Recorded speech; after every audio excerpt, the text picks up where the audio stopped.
the students, we are back with live virtual revisionary classes for CA Inter FM. Okay, so in today's session, we would be revising the concepts on leverages. So आज हम जो chapter revise करने वाले हैं वो कौन सा है? Leverages. ठीक है? Already you have already studied all the concepts in detail in your original live virtual classes. Today we will brush up all the concepts about leverage chapters. Okay? So let me just quickly share my screen. Once we are through with the revision part of the concepts, then we will solve as many problems as possible from revision test papers. Okay?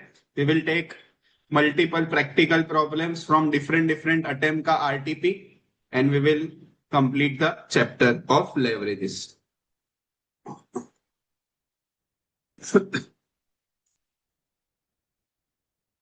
So students, you all know the basic, a very simple understanding of the term leverage. It means influence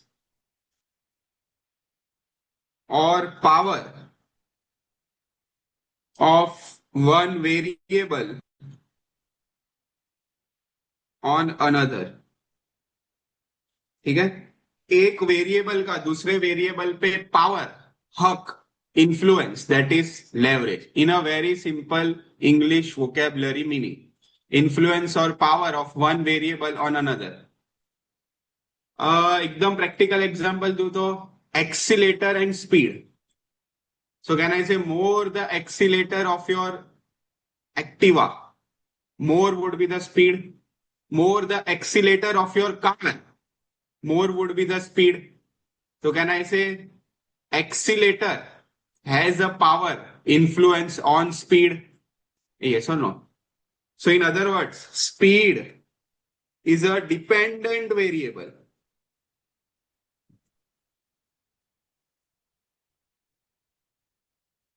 Whereas, accelerator is independent variable. Is independent variable. ठीक है? Speed would be dependent on your accelerator. More the accelerator of Activa, higher would be the speed. The speed is dependent on your acceleration. Understood? So can I say accelerator has a power, has influence on speed? So they are nothing but in leverage with each other. Are you following? So now so this is a simple rational understanding of the term leverage. Now let's understand what leverage means from financial management perspective.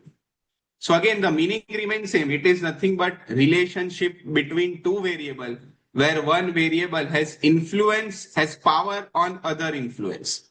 Okay? So again, in this chapter we have already learned that leverage from financial management perspective means influence or power of one financial variable on other. ठीक है? So यहाँ पे भी under financial management there are some dependent variables and there are some independent financial variables. ठीक है?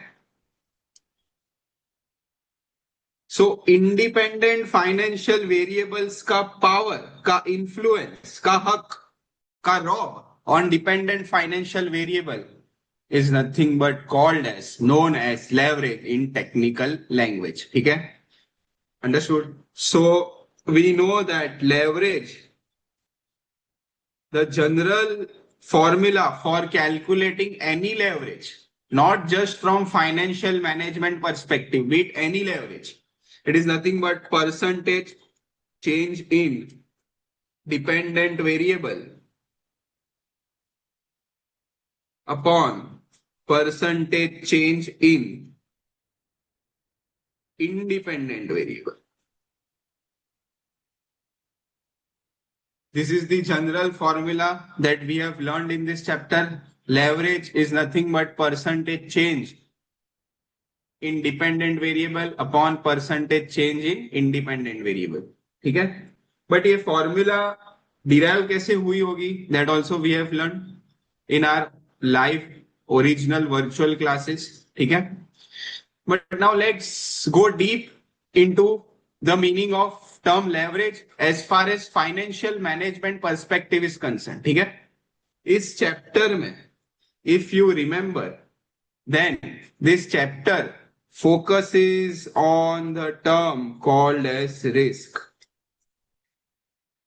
So leverage and risk can be interchangeably used under financial management. ठीक है.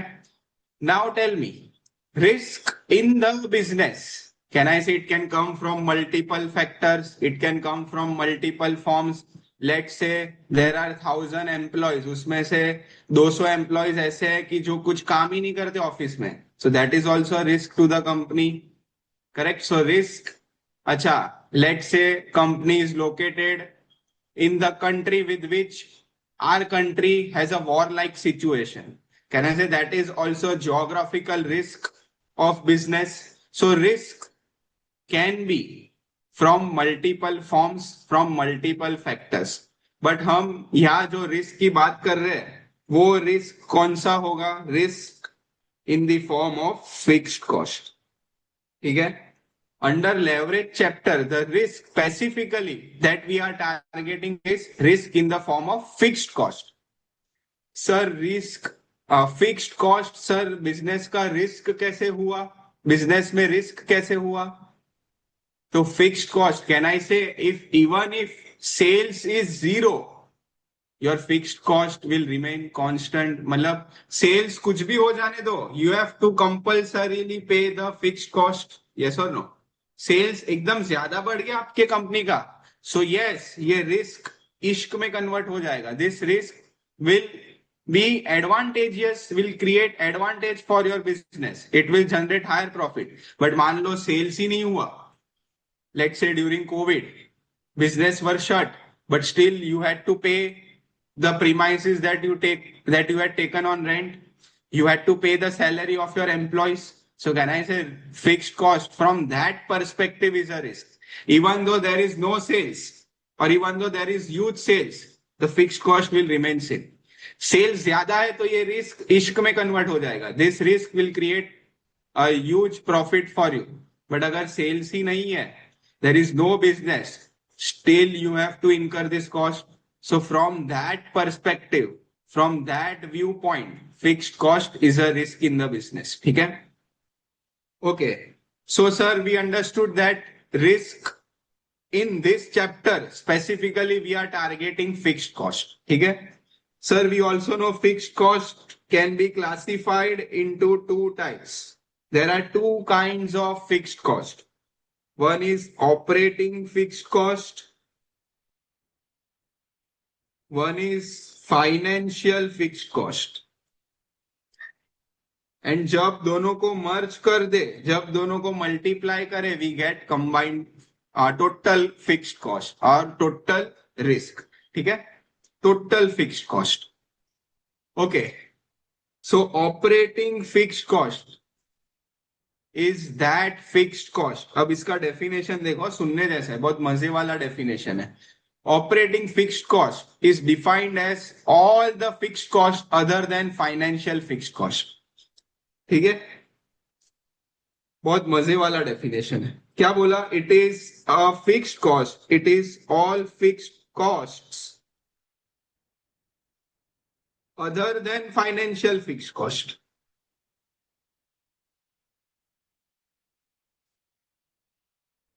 This is the definition of operating fixed cost.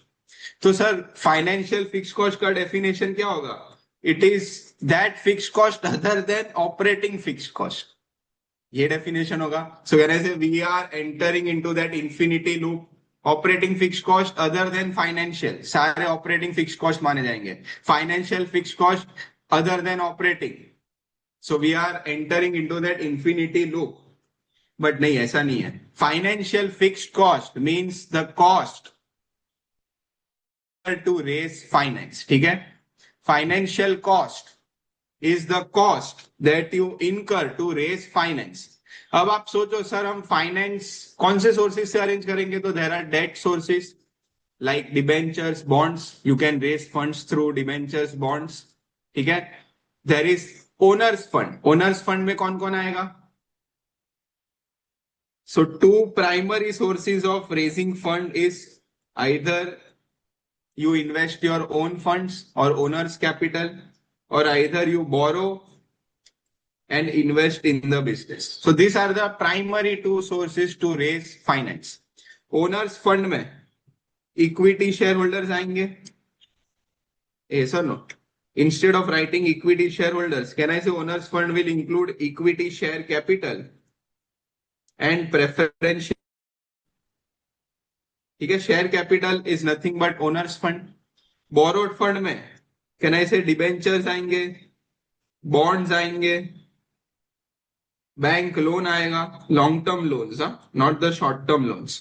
ठीक है. So this all are the different sources to raise finance from the company. ठीक है. Now students, we know that if we borrow the funds, we have to compulsorily pay something in return called as interest. ठीक है. Can I say irrespective of your income, you have to pay the fixed interest every year? Understood? So interest is called as fixed financial cost. Understood? Cost to raise funds, cost to raise finance, that is called as financial cost. अब उसमें हमने पहले देखा borrowed funds. Borrowed funds से हमने पैसा race किया तो एवरी ईयर हमें फिक्स्ड इंटरेस्ट चुकाना ही पड़ेगा इररिस्पेक्टिव ऑफ योर सेल्स. कुछ धंधा, कुछ सेल्स, कुछ टर्नओवर ना भी हुआ हो, स्टिल यू हैव टू पे this interest. So that is interest is a fixed financial cost. ठीक है. Let's come to preference share capital. Can I say preference shareholders will expect something in return in the form of preference dividend? ठीक है. And preference dividend भी fixed देना ही पड़ता है. हाँ, if you are not paying in some particular year तो वो accrue हो जाता है and after a point in time you have to pay all together. But preference share capital, preference share holders को जो हम प्रेफरेंस डिविडेंड भरेंगे, that would be a form of fixed financial cost. ठीक है.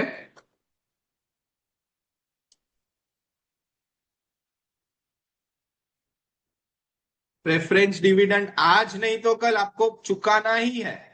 अगर पैसे नहीं है तो यू विल नॉट पे from the bank in the current year, but that will get accrued and you have to pay after 4-5 years or whatever when the funds gets arranged. Okay.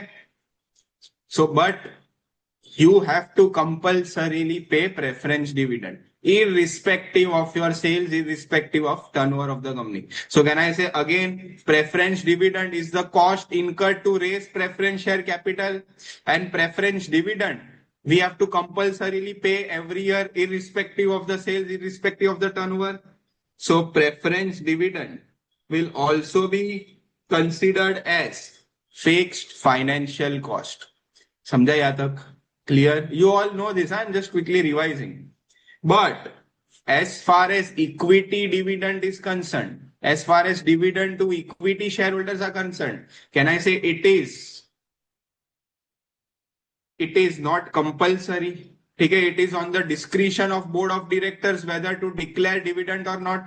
ठीक है. अच्छा, board of directors declare भी कर दे, but can I say shareholders has to approve that. So equity share dividend, sir, it is a financial cost, but can I say it is not fixed financial cost. Company का मन हुआ तो they will distribute the dividend. Company में profit ज्यादा दिखेगा तो company will distribute the dividend. Company में loss हो रहा है, let's say in some particular year there is no business और business operation have been slow down, so can I say company can ignore paying equity dividend to the equity shareholders. So equity share dividend, you can say it is a financial cost because it is cost incurred to raise equity share capital, but it is not fixed because it is at the discretion of BOD, it is at the discretion of company, and also it requires approval of shareholders. Dividend If I ask you, is it a financial cost? Thumbs up. But is it a fixed financial cost? No, it is not a fixed financial cost. Understood? So can I say the overall summary of fixed financial cost is that interest and preference dividend are the only two costs which are fixed financial cost.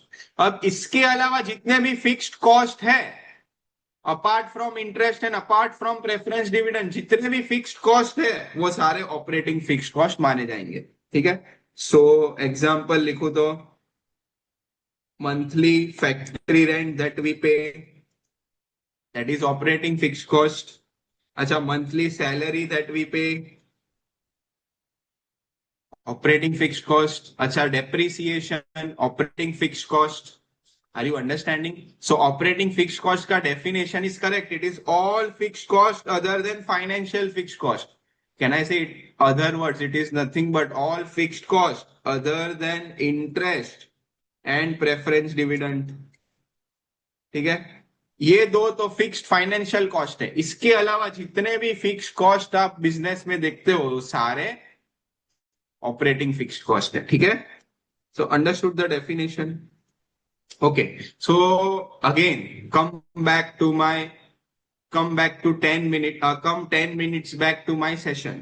मैंने बोला sir, मैंने क्या बोला, risk in this chapter is in the form of fixed cost. Again, I am repeating, risk can be in different from factors. इस chapter में हम fixed cost से आती हुई रिस्क के बारे में बात करेंगे. फिक्स्ड कॉस्ट अपने साथ में जो रिस्क ला रहा है ना फ्री में, उसकी बात हम इस चैप्टर में करेंगे. ठीक है.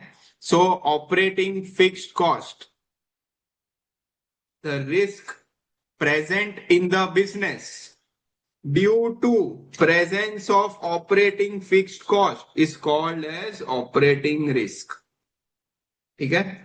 ऑपरेटिंग रिस्क या बिजनेस रिस्क. ठीक है. The risk in the business, किसकी वजह से risk in the business because of operating fixed cost. Operating fixed cost अपने साथ जो रिस्क लेके आता है उस रिस्क को हम ऑपरेटिंग रिस्क बोलेंगे, या in other words we can also term it as operating leverage, या in other words we can also term it as DOL, degree of operating leverage. ठीक है. सो ऑपरेटिंग फिक्स्ड कॉस्ट अपने साथ जो risk लेके आता है that is called as operating risk और ऑपरेटिंग लेवरेज और डिग्री ऑफ ऑपरेटिंग लेवरेज. ठीक है. अच्छा, फिक्स्ड फाइनेंशियल कॉस्ट यानी कि इंटरेस्ट और प्रेफरेंस डिविडेंड अपने साथ जो रिस्क लेके आते हैं साथ में फ्री में, that risk is called as financial risk, और you can also call it as financial leverage, और you can call it as DFL, degree of financial leverage. ठीक है. Understood. So operating fixed cost के साथ जुड़ा हुआ risk को हम बोलेंगे operating leverage. Financial fixed cost के साथ जुड़ा हुआ रिस्क को हम बोलेंगे financial leverage. If we merge these two, if we multiply these two, we get total risk. क्या मिलेगा? टोटल रिस्क, या इसको हम टोटल लेवरेज भी बोल सकते हैं, और we can call it as combined leverage as well. Total leverage बोलो, कंबाइंड लेवरेज बोलो, कंबाइंड रिस्क बोलो, टोटल रिस्क बोलो, डिग्री ऑफ कंबाइंड लेवरेज बोलो, everything is one and the same. ठीक है. So total risk is nothing but दोनों का merger, दोनों का मिक्सचर, ऑपरेटिंग रिस्क और फाइनेंशियल रिस्क का मर्जर. ठीक है. So this you all know कि we in this chapter the ultimate learning objective is to understand operating leverage, it is to understand financial leverage, it is to understand combined leverage. Combined leverage is just the combination of operating and financial. ठीक है. So operating risk क्या होता है, operating leverage क्या होता है, we just quickly revised. Financial risk क्या होता है, फाइनेंशियल लेवरेज क्या होता है, वो किसके वजह से प्रेजेंट होता है बिजनेस में, वो भी हमने देख लिया. So now our next task is to just quickly revise the formulas and the format that we have learned in this chapter. ठीक है. Okay. So you all would have learned income statement का format in this chapter. Because this chapter targets the risk in the form of fixed cost, and कहने से fixed cost ultimately वो कहाँ दिखेगा आपको, कौन से डॉक्यूमेंट में, कौन से फाइनेंशियल डॉक्यूमेंट में दिखेगा, इनकम स्टेटमेंट में ही दिखेगा. So here we have learn the format of income statement starting from sales. I'm just quickly writing down the format that you have already learned. A quick revision. Sales minus variable cost will give you contribution. उसमें से हम fixed cost minus करेंगे तो we get operating profit. And operating profit is termed as EBIT, earnings before interest and tax, provided there are no non-operating income and no non-operating expense. ठीक है, so operating profit is ideally your EBIT if there is no non-operating nature of income and expense. Clear? EBIT में से हम interest minus करेंगे, so we get EBT. EBT में से हम tax minus करेंगे, we get earnings after tax, or you can also call it as profit after tax. PAT बोलो या EAT बोलो, it is one and the same. अच्छा, earnings after tax में से पहले हम प्रेफरेंस डिविडेंड चुकाएंगे, because first right on the earnings is of preference share holders. ठीक है, फिर जो बैलेंस अर्निंग्स बचता है उस पे इक्विटी शेयर होल्डर्स का हक होता है. So the balance left over is called as earnings for equity. And if we divide it by noise, ये noise क्या है? शेयर होल्डर्स की आवाज. कितने number of equity share holders है, that is number of equity shares, noise. So divide by noise करेंगे, number of equity shares, and we will get EPS. Clear everyone? फिर you know this is earnings per share. अब ये EPS के साथ हम क्या खिलवाड़ कर सकते हैं? We have two options. We can either pay out some dividends and we can retain something. ठीक है, सो ईपीएस के साथ खिलवाड़ करने के दो रास्ते हैं. You pay dividend from earnings, you also retain something from earnings. ठीक है, सो ईपीएस से आप डिविडेंड पे आउट होगा to the equity share holders and कुछ हिस्सा रिटेन होगा. ठीक है, बट देर कैन बी 100% पे आउट एज वेल, और there can be 100% retention as well. ठीक है, और there can be 50-50, 40-60, 30-70, anything, but वो सब चीजें ईपीएस में से होगी. ठीक है, जो भी होगा वो अर्निंग्स में से होगा. So this is the format that we have learn and this is the base of financial management. ठीक है, ये income statement not just in other chapters, this income statement will help you at CA final level as well. ठीक है, so this is the base, this income statement is the base of entire financial management subject. Okay, so the study from sales to EBIT is about operating leverage, operating risk. ठीक है, because operating fixed cost, can I say या fall हो रहा है contribution के बाद और EBIT के पहले. So the study from sales to EBIT is nothing but a study of operating leverage. ठीक है, फिर study from EBIT to EPS, study from EBIT to EPS is study of financial leverage, because financial leverage business में जब कहना इसे interest और preference dividend होगा तब आएगा. So study from EBIT to EPS is the study of financial leverage, and can I say combined leverage would be study starting from sales ending at EPS, covering the entire income statement.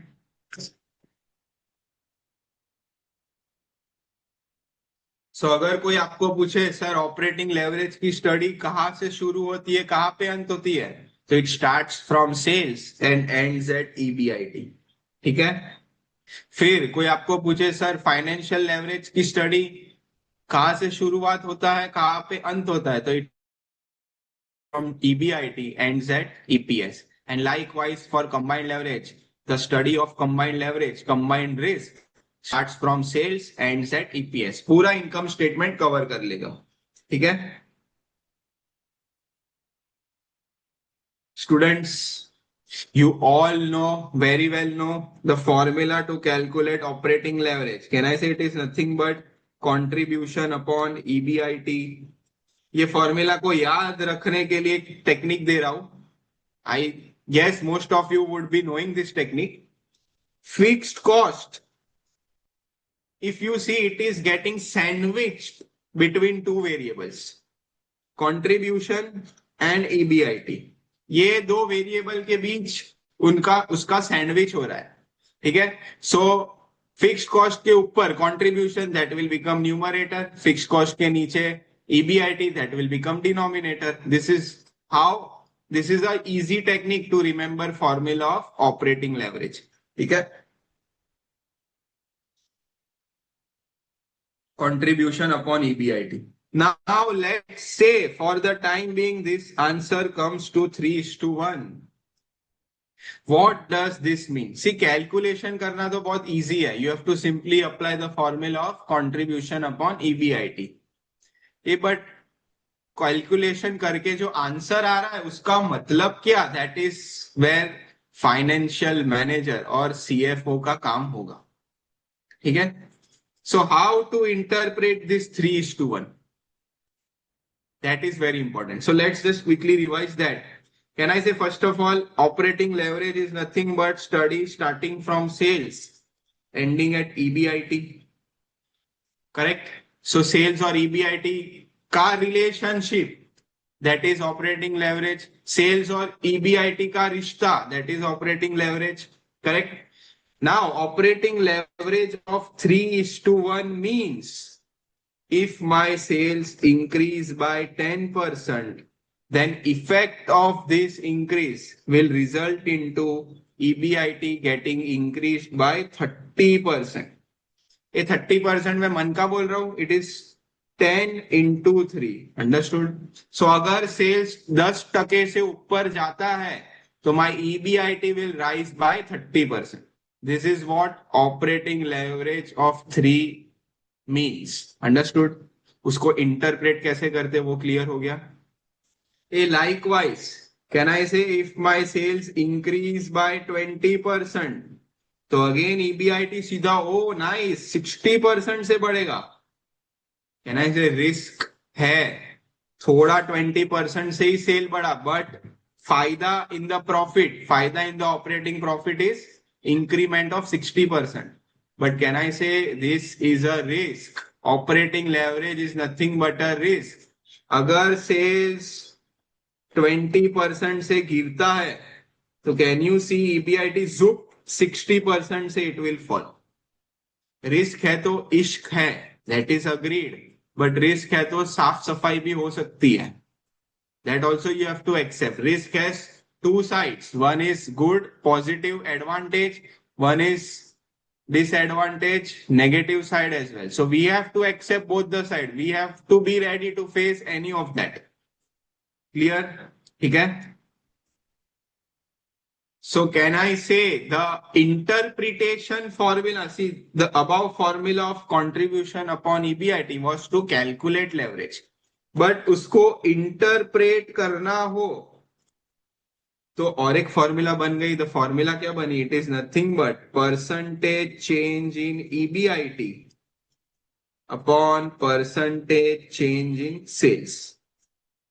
This is the formula to interpret the leverage. याद करो original general formula of leverage, percentage change in dependent variable. If you closely see, EBIT is dependent on sales. Sales में plus minus होगा तो EBIT में plus minus होगा. Are you following? Sales is not dependent on EBIT. EBIT is dependent on sales. Are you following? अगर sales 10% से बढ़ता है तो EBIT पे असर क्या होगी? तो can I say EBIT is a dependent variable and sales is an independent variable. So interpretation is nothing but general formula of leverage, percentage change in dependent variable upon percentage change in independent variable. Clear everyone? This is what we have learned in leverage. अच्छा, sales अगर 10% से बढ़ता है तो कहना है ऐसे by default contribution भी 10% से ही बढ़ेगा. ये सब अंडरस्टैंडिंग. जैसे सेल्स वैसे contribution, they both will go up और डाउन पैरेलली. ठीक है, understood. So formula can also be written as percentage change in EBIT upon percentage change in sales बोलो या परसेंटेज चेंज इन कंट्रीब्यूशन बोलो. Clear everyone? Because sales जितना ऊपर उतना ही contribution ऊपर जाएगा. अंडरस्टूड? बिकॉज वेरिएबल कॉस्ट उतना ऊपर जाएगा. So this is understanding of leverage through its formula. Okay. Next, let's come to the formula for financial leverage. अब फाइनेंशियल लेवरेज की फॉर्मूला अगर आपने ध्यान से सीखी हो और याद रखी हो तो दो फॉर्मूला थी. One, when there is no preference share capital in your capital structure. ठीक है, मींस हमारे बैलेंस शीट में हमने कोई भी पैसा प्रेफरेंस शेयर होल्डर से रेज नहीं किया तो कहने से there will not be any preference share capital on the liability on the capital side. No preference share capital means no preference dividend. ठीक है, in other words I am trying to mean there is no preference dividend. तो the formula is nothing but EBIT upon EBT. This is the formula of financial leverage that you have learned. ठीक है sir, कैसे EBIT upon EBT इसको याद रखना हो without रट्टोफाइंग, without rot memory. तो देखो, अगर प्रेफरेंस डिविडेंड नहीं है तो कहना है अब जो फिक्स्ड फाइनेंशियल कॉस्ट बचा वो इंटरेस्ट बचा है. चेक, इंटरेस्ट की सैंडविच कौन से दो वेरिएबल के बीच हो रही है? ऊपर ईबीआईटी हो रही है, so numerator will become EBIT.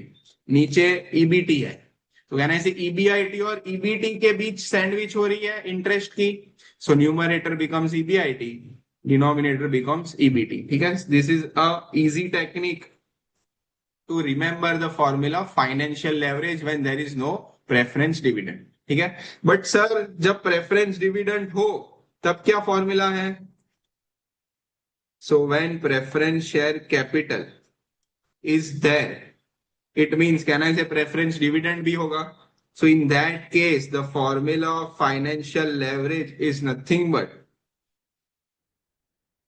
EBIT upon EBT minus preference dividend divided by 1 minus T. ठीक है, ये फॉर्मूला आपने सीखी हुई है. I guess you would have learned the logic behind this formula as well. Are you getting it? Sir, इसमें divide by 1 minus t क्यों किया? तो very simple logic is EBIT is a variable which is before tax वाला variable. ठीक है, means इस amount में हमने tax minus नहीं किया है.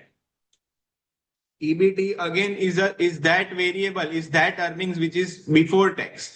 इसमें again tax की effect नहीं है. But preference dividend is always after tax. Yes or no? Earnings after tax में से preference dividend भरते हैं. Clear? So if two variables are after tax, we have to bring this also. Sorry, if two variables are before tax, we have to bring the after tax variable to before tax. ठीक है? Understood? So that's why we did divide by 1 minus t. एक कोई भी factor को आप divide by 1 minus T करोगे ना तो वो आफ्टर टैक्स से बिफोर टैक्स पे आ जाएगा. एंड कोई भी फैक्टर को if you multiply by 1 minus T तो बिफोर टैक्स से आफ्टर टैक्स में चला जाएगा. ठीक है, अ वेरी सिंपल फंडा. और भी लॉजिक है but since we have not detailed में cover the logic of this formula, we have to solve practical problem as well. Okay, so when preference share capital is there, then the formula of financial leverage will look something like this. Now my question to you, चलो financial leverage की formula सीख ली, याद भी रह गई and calculation करके 4:1 answer भी मिल गया. But how to interpret financial leverage of 4? इसको interpret कैसे करें? That is what I would want to explain you.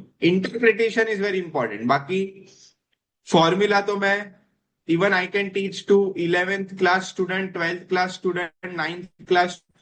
He will be learning the formula, he will be able to calculate, he will get right answer as well, but he will not understand the interpretation part. Okay, so interpretation of financial leverage is, first of all, financial leverage ka study starts from EBIT and ends at EPS. Correct? So it is nothing but a relationship of EBIT and EPS. Uska study hai financial leverage. Clear? So what does financial leverage of 4 mean? It means if my EBIT increases by 10%, then effect of this 10% increase will result into increase in EPS by 40%. Are you following? ये 40 कैसे है? 10 into financial leverage of 4. Clear? So अगर EBIT 10% से बढ़ता है तो EPS zup 40% से it will go up. So can I say this is a good sign for the company? Correct? But if EBIT falls by 20%, so EPS will sharply fall by 80%. Are you following everyone? So that's why again financial leverage is nothing but a form of risk. ठीक है, गिरेगा तो बहुत ज्यादा गिरेगा, बढ़ेगा तो ज्यादा प्रॉफिट मिलेगा, अग्रीड, बट गिरेगा तो ज्यादा गिरेगा. Understood? It will not fall just by 20%, it will fall by सीधा 80%. Clear? This is how you interpret financial leverage of 4. So can I say financial leverage is nothing but study of relationship between EBIT and EPS. EBIT and EPS का रिश्ता is nothing but financial leverage. ठीक है? अच्छा, if EBIT increases by 10%, so not just EPS will increase by 40%. If you calculate, if you take numbers and if you check, EAT will also increase by 40%. ठीक है? Even EBT will increase by 40%. Yes, you can take some numbers and check. You can verify. कि under present situation, if EBIT is 1 lakh, EPS comes to ₹4. Just a random example. अब मैं जब ये 1 लाख से EBIT 20% से बढ़ाता हूं, तो क्या EBT भी 80% से बढ़ रहा है कि नहीं? You can check. EAT भी 80% से बढ़ रहा है कि नहीं? You can check. And EPS will also increase by 80% provided financial leverage is of 4. ठीक है? So this is how you interpret financial leverage. And can I say, अगर ये इंटरप्रिटेशन की फॉर्मूला बनानी हो तो formula will look like this: percentage change in EPS, EAT, EBT, the whole divide by percentage change in EBIT. Tell me students, is EBIT dependent on EPS? Ki EPS, EAT, EBT will be dependent on EBIT. So can I say EPS? Absolutely, EPS, EAT and EBT will depend on EBIT. ठीक है? So EPS, EAT, EBT are dependent variable. To whom on they are dependent?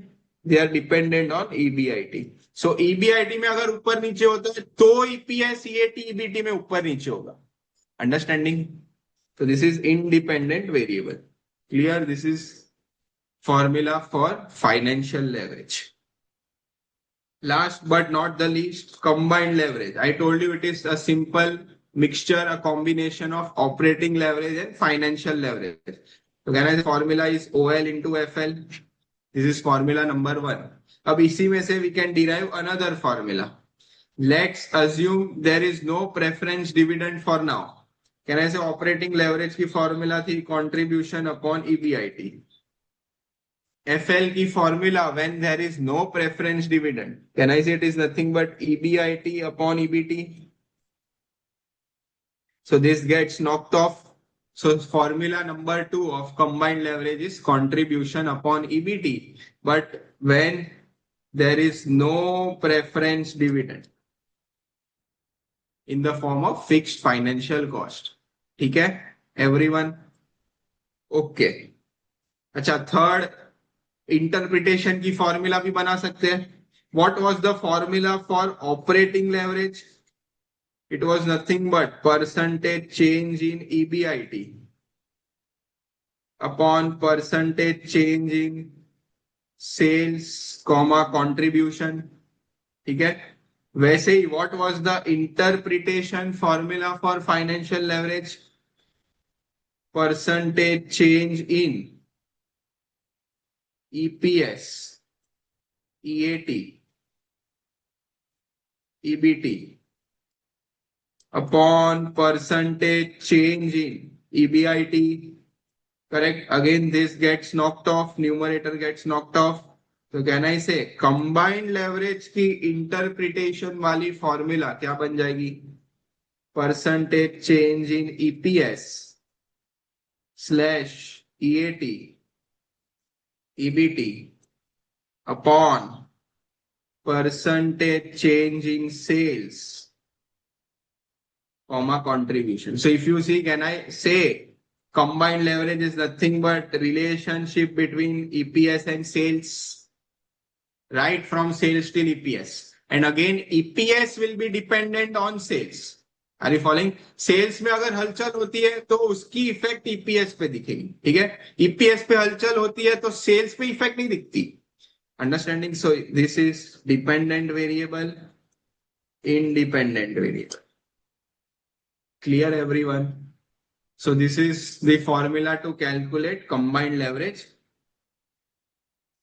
हाँ, जब preference dividend business में हो तब combined leverage में भी थोड़ा चेंजेस हो जाएगा. Why? Because combined leverage ideally is dependent on OL and FL.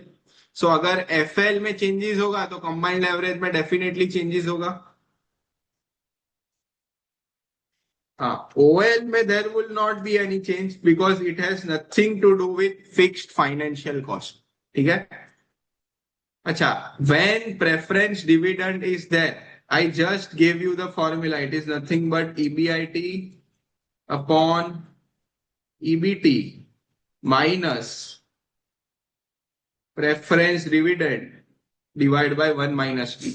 Again, EBIT gets knocked off. So combined leverage key formula is contribution upon EBT minus preference dividend divide by 1 minus T. ठीक है. And ये formula कब use करेंगे? When preference dividend is present. ठीक है. जब preference share capital आपके capital structure में हो तब आपको ये फॉर्मूला लगानी.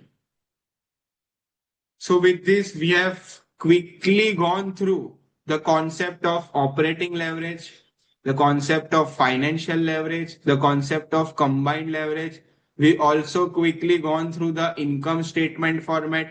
We have also quickly revised the formulas of different leverages. Clear, everyone? So after completing the conceptual revision, now let's try and solve the practical problems. Okay, so let me just open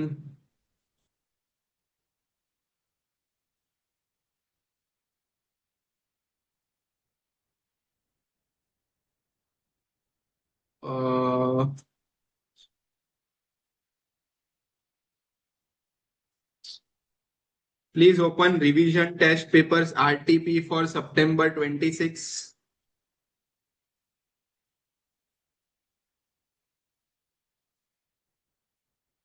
RTP September 26 and let's see इसमें कोई leverage का question है कि नहीं. Let's come to descriptive questions.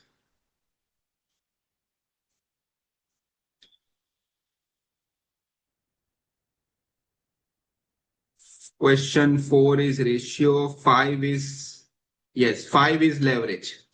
Can you see question 5 of descriptive section is leverage? So let's try and solve this. Anirban Limited is a well-established manufacturing company engaged in producing industrial components for various engineering industries. Okay, this is just a general knowledge. The management intends to assess company's financial performance and company and capital structure efficiency using key financial ratios and leverage measures. So this is a hint that इसमें कुछ ratios के related बातें होगी and कुछ leverage के related बातें होगी. The following information has been extracted from the company's latest financial statements. So this is extract of financial statement. We got to know the total capital invested in the business is 20 lakh. And this 20 lakh is raised from equity, from preference and debentures. Additional information is company reported profit after tax of 280. Okay. Tax rate applicable is 30%. Okay. Total operating expense, including depreciation, are equal to 1.5 times of EBIT. It means if we calculate, if we are able to reach at EBIT, then EBIT का 1.5 गुना 1.5 times. EBIT का 1.5 times is my operating expenses. Please read the term very carefully. They have told कि 1.5 times of EBIT is operating expense, not operating fixed cost. Are you following? Students यहाँ generally mistake करते हैं. They feel EBIT into 1.5 is operating fixed cost. नहीं, but question ने clear बोला it is operating expense. It means this 1.5 times includes both variable operating cost and fixed operating cost. Are you following everyone? दोनों आ जाएंगे इसमें. So ये point ध्यान में रखना. Shareholders were paid a dividend at the rate of 15%. The market price per share is 23. Based on the information above, calculate OLFL. ठीक है? So first of all, they have asked us to calculate OLFL. And can I say OLFL? Calculate करने के लिए हमें format बनाना पड़ेगा, income statement बनाना पड़ेगा. So working note 1, let's first prepare the format and then just take the values from the format and apply in the formula. Calculation income statement, working note number 1, we will prepare income statement. ठीक है? So sales less variable cost will give me contribution, less fixed operating cost will give me EBIT, less interest will give me EBT, less tax will give me EAT. Since preference share capital is there in the current capital structure, can I say preference dividend minus hoga? So I will get earnings for equity.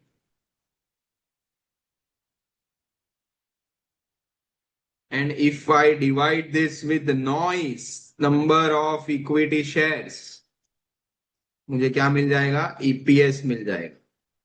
Clear everyone? So the structure of the format is ready.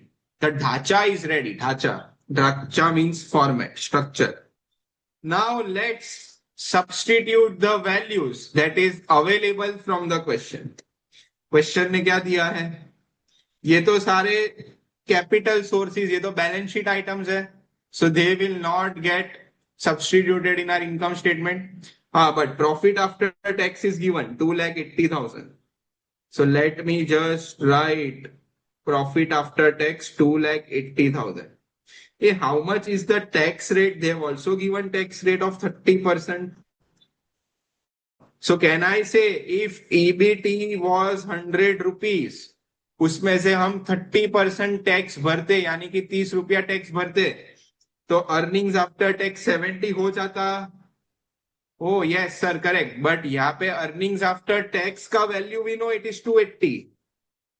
So we can easily find EBT and we can easily find tax. ठीक है? Just simply cross multiplication.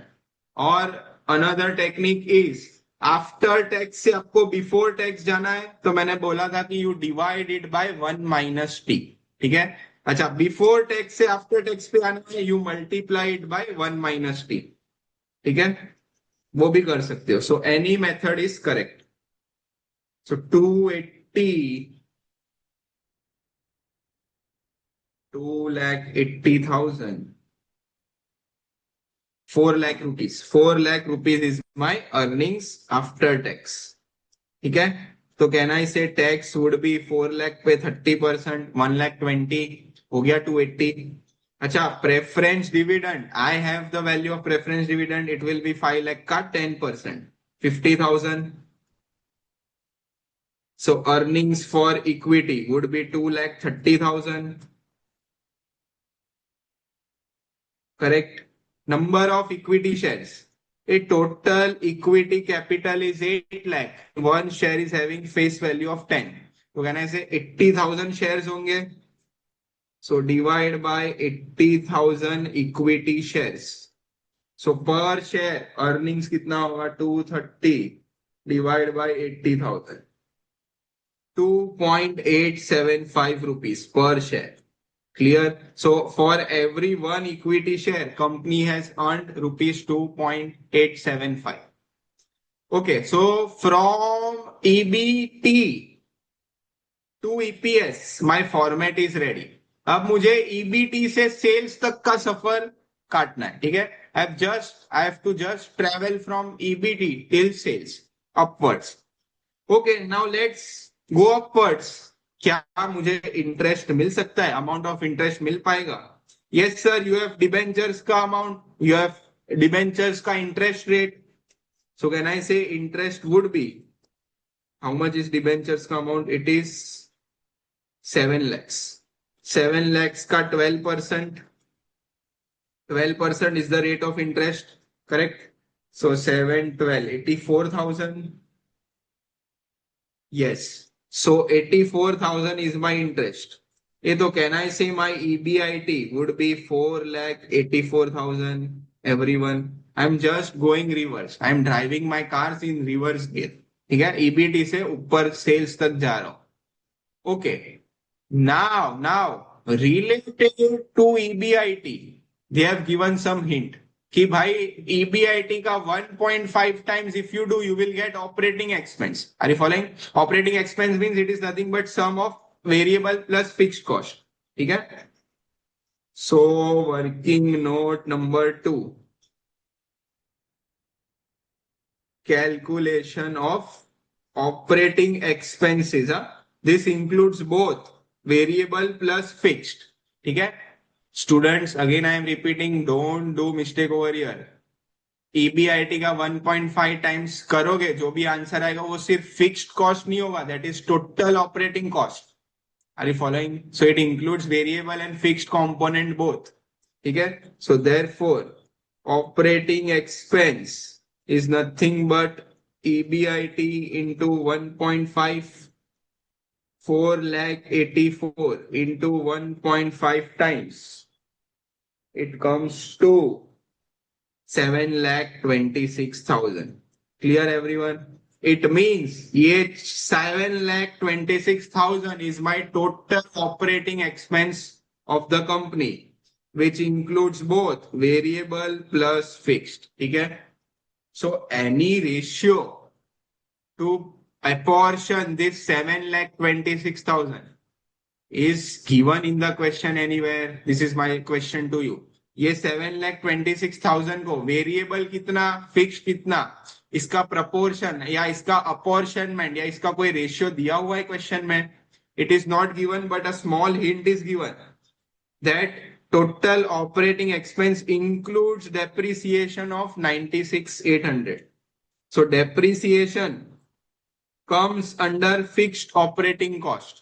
तो 726 में से इतना तो पता चल गया कि 96,800 is depreciation which comes under fixed operating cost. But see, depreciation के अलावा भी ideally there would be some other fixed cost as well.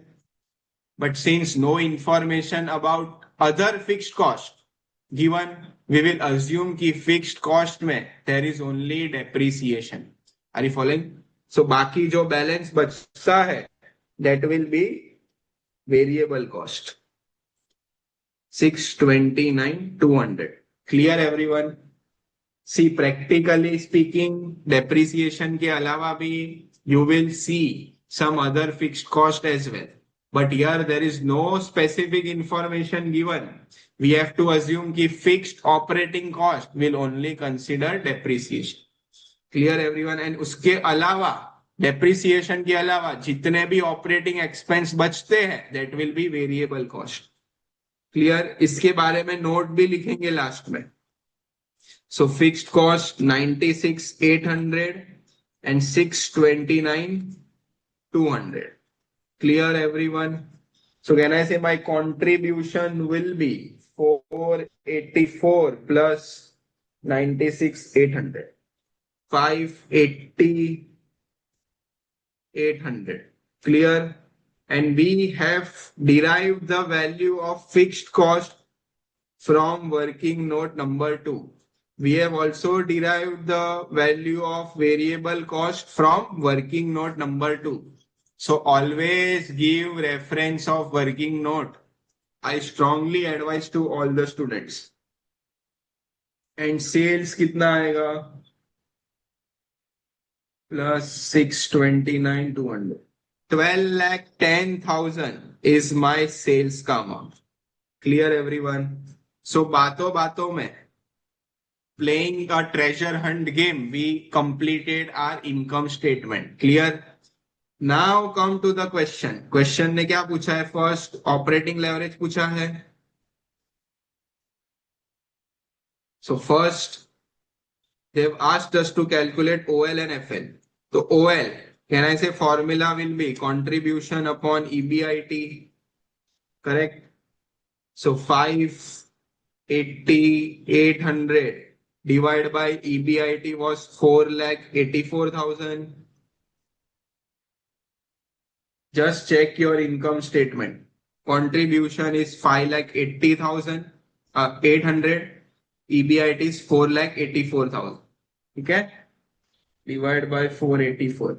1.2 times bolo ya 1.2:1 bolo. It means if sales increase by 10%, so my EBIT will increase by 12%. Understood? This is how you interpret OL of 1.2. FL भी ढूंढना है.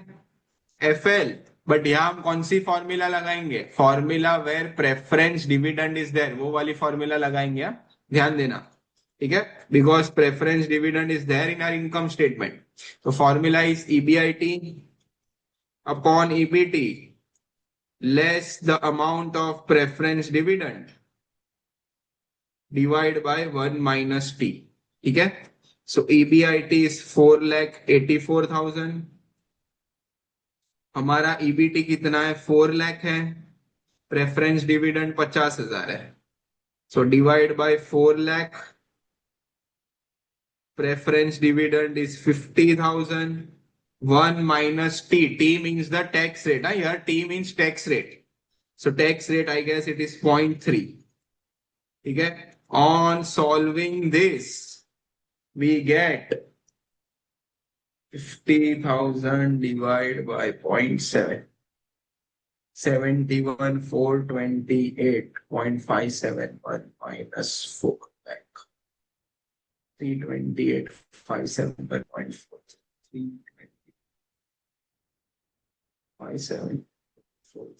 1.473 times or 1.4730:1. Understood everyone? Let's check our answer. Question 5, number A.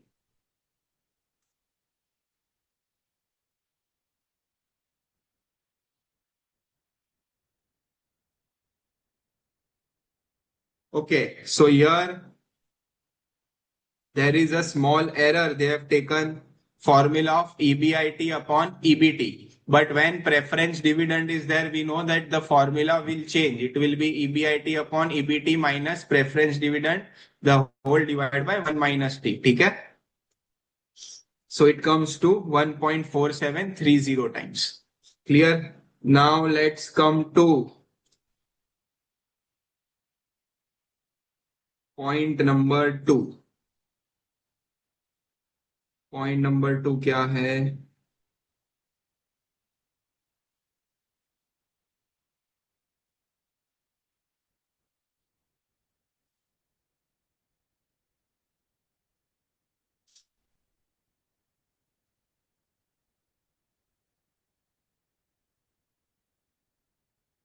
Preference dividend cover and equity dividend cover. This is nothing but they are trying to ask you the coverage ratio, preference dividend coverage ratio and equity dividend coverage ratio. This is what they are trying to ask you. So point 2 mein first is preference dividend coverage ratio.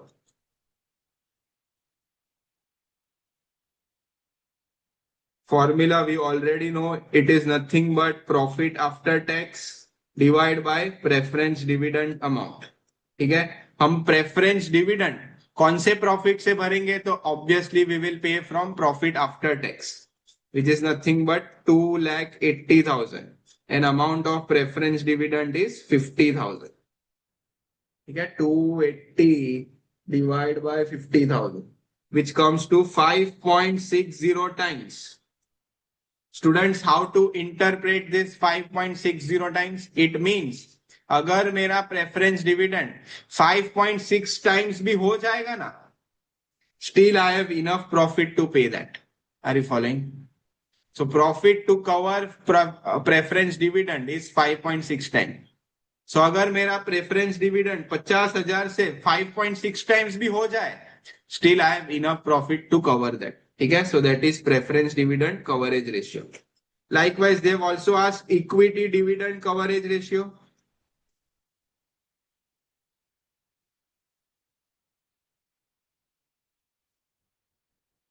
अच्छा, जैसे preference dividend we pay from profit after tax, equity dividend we will pay from earnings for equity. Yes और no? Profit after tax में से पहले preference dividend चुका देंगे, अब जो प्रॉफिट बचेगा वो इक्विटी शेयर होल्डर्स का बचेगा. सो उस प्रॉफिट में से you can distribute dividend. So the formula becomes earnings for equity divide by equity dividend. ठीक है, earnings for equity we have calculated in the statement, it is 2,30,000. 2,30,000. ठीक है, dividend amount is how much? Equity share holders were paid a dividend at the rate of 15%.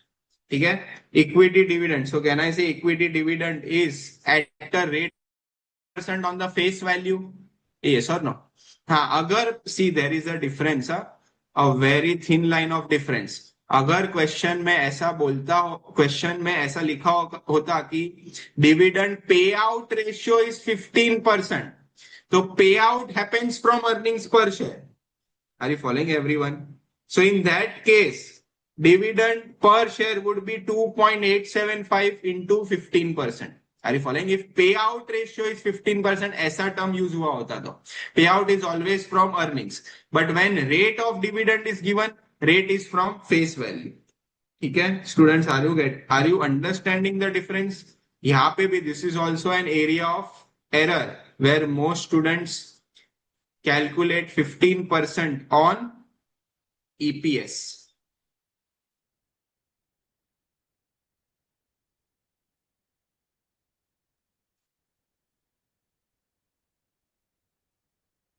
So can you see equity share dividend? It is 1,20,000. ये 1,20,000 कैसे आया? तो 10 into 1.5. 10 into 15% means 1.5 rupees into 80,000. ठीक है? So they have calculated equity dividend by applying the rate of 15%. Are you following? Rate of 15% means rate is always applied on face value. Understood? So read the question very carefully. क्या पे out ratio दिया है या rate of dividend दिया है? And accordingly your dividend amount will be calculated. ठीक है, so here they have given the rate of dividend to be 15%. ठीक है, So I will first calculate equity dividend का अमाउंट यूजिंग वर्किंग नोट 3. ठीक है, calculation of equity dividend. Can I say dividend per share would B 10 रुपए का face value and इसका 15% is paid as dividend, ₹1.5 per share, and my number of equity shares in the company is 80,000. So number of equity share is 80,000 equity. So therefore total equity dividend paid, total equity dividend would be 1.5 into 80,000, which comes to 1,20,000. Clear everyone. अगर dividend pay out ratio बोला होता तो वो EPS में से apply होता. ठीक है, पे out is always from EPS. Clear everyone. So 120 is my equity dividend. So 230 divided by 120. It is equity dividend coverage ratio is 1.9167 times. Understood? This is how you calculate equity dividend coverage ratio. So this is from the chapter of ratios. Now let's come to point number 3. Point number 3 states calculate earnings yield ratio. A earnings yield ratio, we already know it is nothing but EPS upon MPS. Inverse of P ratio is earnings yield. EPS upon MPS. And if you want to calculate this yield is percentage return. If you want to calculate this in percentage, तो into 100 करना. ठीक है? So let's calculate in percentage. And if you want to keep it in decimals, that is also fine. Huh? So EPS is how much? 2.875. 2.875. Market price per share is 23. Let's calculate in percentage. 2.875 divided by 23 into 100. So earnings yield ratio comes to 12.5%. Clear? It means अगर आज आप इस company का share खरीदते हो, can I से company you will have to buy share at 23, and this investment of ₹23 will generate earnings of 2.875 to you. ठीक है, सो आपने इन्वेस्ट किया 23 रुपया, ये 23 रुपया ने कितना कमा के दिया? 2.875. So how much is the return to you, yield to you? Understood the formula? कैसे फॉर्मूला बनी है? So earning yield ratio is done. Number 4, price earning ratio. A price earning ratio is nothing but inverse of earnings yield, or it is nothing but MPS upon EPS. So P ratio, price earnings ratio, MPS upon EPS, and this is denoted in times. 23 divided by 2.875. 23 divided by 2.875. 8 times is my P ratio, or 8 multiple is my P multiple. Understood students? इसके अलावा और कुछ पूछा है? So all necessary workings and assumptions clearly. Oh, okay. They have also told us to write the assumption. तो कहना इसे मैं नोट लिखूंगा, note about that operating expense. ठीक है, depreciation of ₹96,800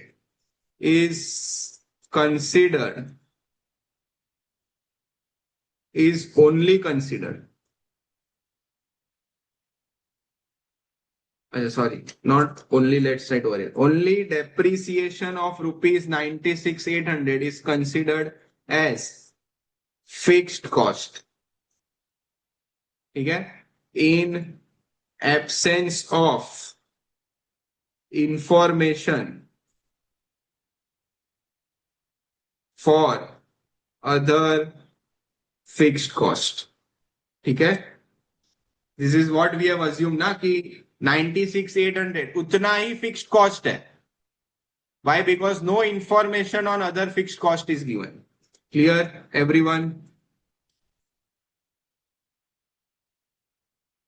Question number 5. So, okay, so they have also written note all operating expense other than depreciation are variable cost. ठीक है, depreciation के अलावा जितने भी ऑपरेटिंग एक्सपेंस है वो वेरिएबल है, वही हमने लिखा, बट लैंग्वेज इज डिफरेंट. ठीक है, हमने बोला डेप्रिसिएशन ही फिक्स कॉस्ट है, उन्होंने बोला डेप्रिसिएशन के अलावा सारे वेरिएबल कॉस्ट है. ठीक है, only the language differs. Active passive voice. Clear everyone? Understood? Question number 5, RTP September 26.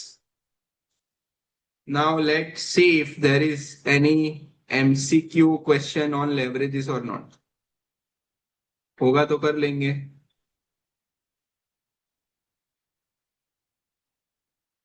Average creditors turnover ratio. So this is on ratios question. Operating risk. So this is something related to leverage. So come to MCQ question number 2, not the case study. Case study के 5 question is on, I guess, cost of capital. Yes, it is on cost of capital. But MCQ question number 2. Total assets and current liabilities of Manju Limited are 50 lakh and 10 lakh respectively. Okay. MCQ question 2. So let's say this is balance sheet of Manju Limited. उन्होंने बोला total asset कितना है? It is 50 lakhs. ये अगर total asset 50 lakh है तो by default total liability would also be 50 lakh. Correct? So total asset cum total liability is 50 lakh and 10 lakh is current liability. Okay, so इसमें 50 लाख में से 10 लाख तो करंट लायबिलिटी है. ये तो कहना इसे balance 40 lakh would be capital employed. Yes और no? Debt plus own fund होंगे, बाकी के 40 lakh capital invested in the business. Clear? ROC is 15%. Oh, they have also given ROCE rate. ROCE is 15%. ROC is what? Return on capital employed. Formula क्या बनती थी? EBIT upon total capital employed into 100. Yes or no? This is what they have given. So can I say 15 is nothing but EBIT? I don't know. Total capital employed is 40 lakh into 100. So can I say EBIT will be equal to 15%, 6 lakh. So therefore EBIT comes to 6 lakh rupees. Every student understood till here? See, question is 50 lakh का total asset. So by default it means by total liability भी 50 lakh की होगी. Okay, so if total liability is 50 lakh, question is saying कि इसमें से 10 lakh is current liability. तो बाकी 40 lakh would be capital amount ना. Capital can be owned or can be borrowed. सब आ गया. ठीक है, capital employed in the business. Okay, also they have given ROCE of 15%. Means ये 40 लाख पे रिटर्न कितना है? 15%. So can I say EBIT comes to 40 lakh का 15% which comes to 6 lakh. Clear till here? Okay, measure of operating risk is at 3.5. A measure of operating risk. Operating risk means, can I say the leverage that measures operating risk is operating leverage? Yes or no? Operating risk का दूसरा नाम operating leverage है. So can I say they have given OL of 3.5 times? Yes or no? So OL is nothing but contribution upon EBIT. So can I say 3.5 is nothing but contribution upon EBIT of 6 lakh? EBIT हमने just ऊपर ढूंढा using ROCE. So 6 lakh into 3.5. 21 lakh is my contribution. ठीक है? Okay, so contribution 21 lakh. पूछा क्या है? Sales. PV ratio is 70%. Calculate sales. So they are asking us to calculate sales. ठीक है.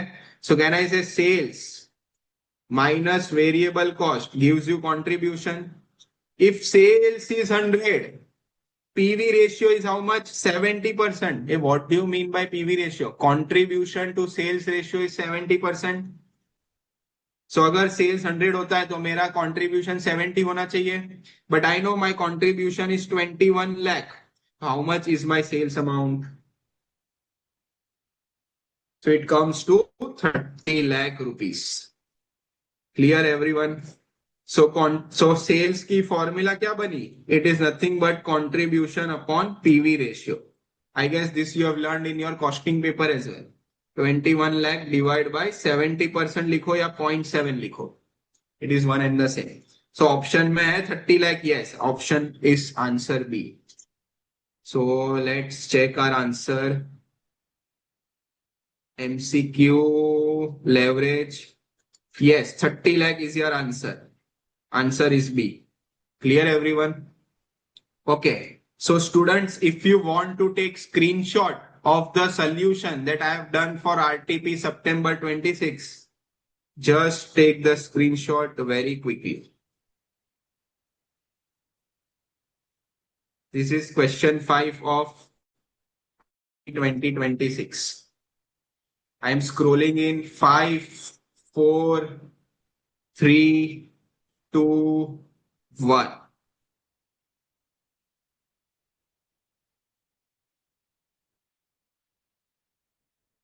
Five, four, three, two, one.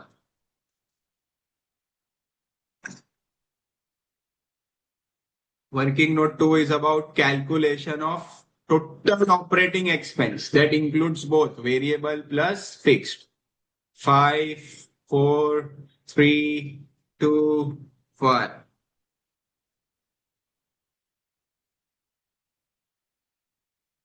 Five, 4, 3, 2, 1. 5, 4, 3, 2, 1. Now comes the coverage ratio. 5, 4, 3, 2, 1. Then comes equity dividend coverage ratio. So this question 5, I can say it is combination of ratios chapter and leverage. Ratios and leverages are interconnected, interlinked. Because operating leverage में भी हम ratio ही calculate कर रहे हैं. Contribution upon EBIT, that is itself a ratio.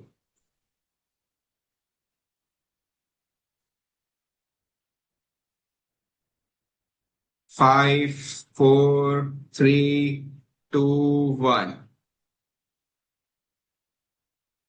Earnings yield. 5, 4, 3, 2, 1. P ratio. 5, 4, 3, 2, 1. Then comes the MCQ. 5, 4, 3, 2, 1.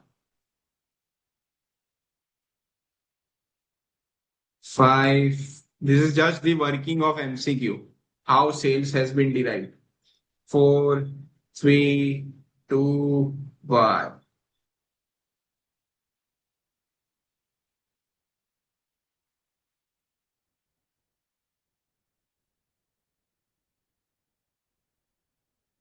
Five, four, three, two, and one. So yes, September 2026 leverage question is done. Let's solve for May 26. ये कौन सा attempt आ गया? Sorry, I have to go. RTP May 2026. So everyone, every students, please open RTP May 2026 FM. Again, let's come to descriptive questions.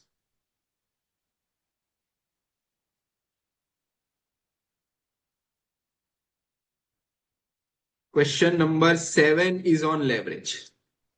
Leverage analysis, question number 7. A very lengthy question, unique question. So let's solve RTP May 2026 attempt. Since we are into revisionary lectures, हम सारे revision test papers solve करेंगे. Okay, now let's read question 7 for RTP May 2026. ABC Manufacturing Limited produces industrial component with well-established market presence. Nice. The company operates under a special tax-free status granted by the government. Okay?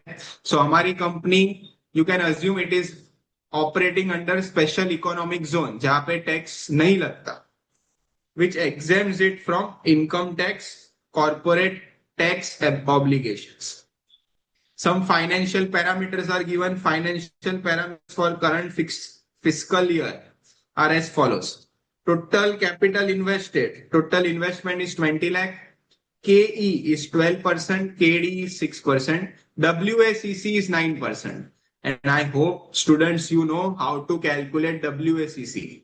It is nothing but weights of individual sources of capital multiplied by cost of individual sources of capital. ठीक है. WACC is nothing but WEKE plus WDKD plus WPKP plus WRKR. ठीक है. Weights of all the individual sources multiplied by cost of individual sources of capital. Sales 24 lakh है. Variable cost 50% of sales. मतलब variable cost would be 12 lakh. Fixed cost is 10 lakh.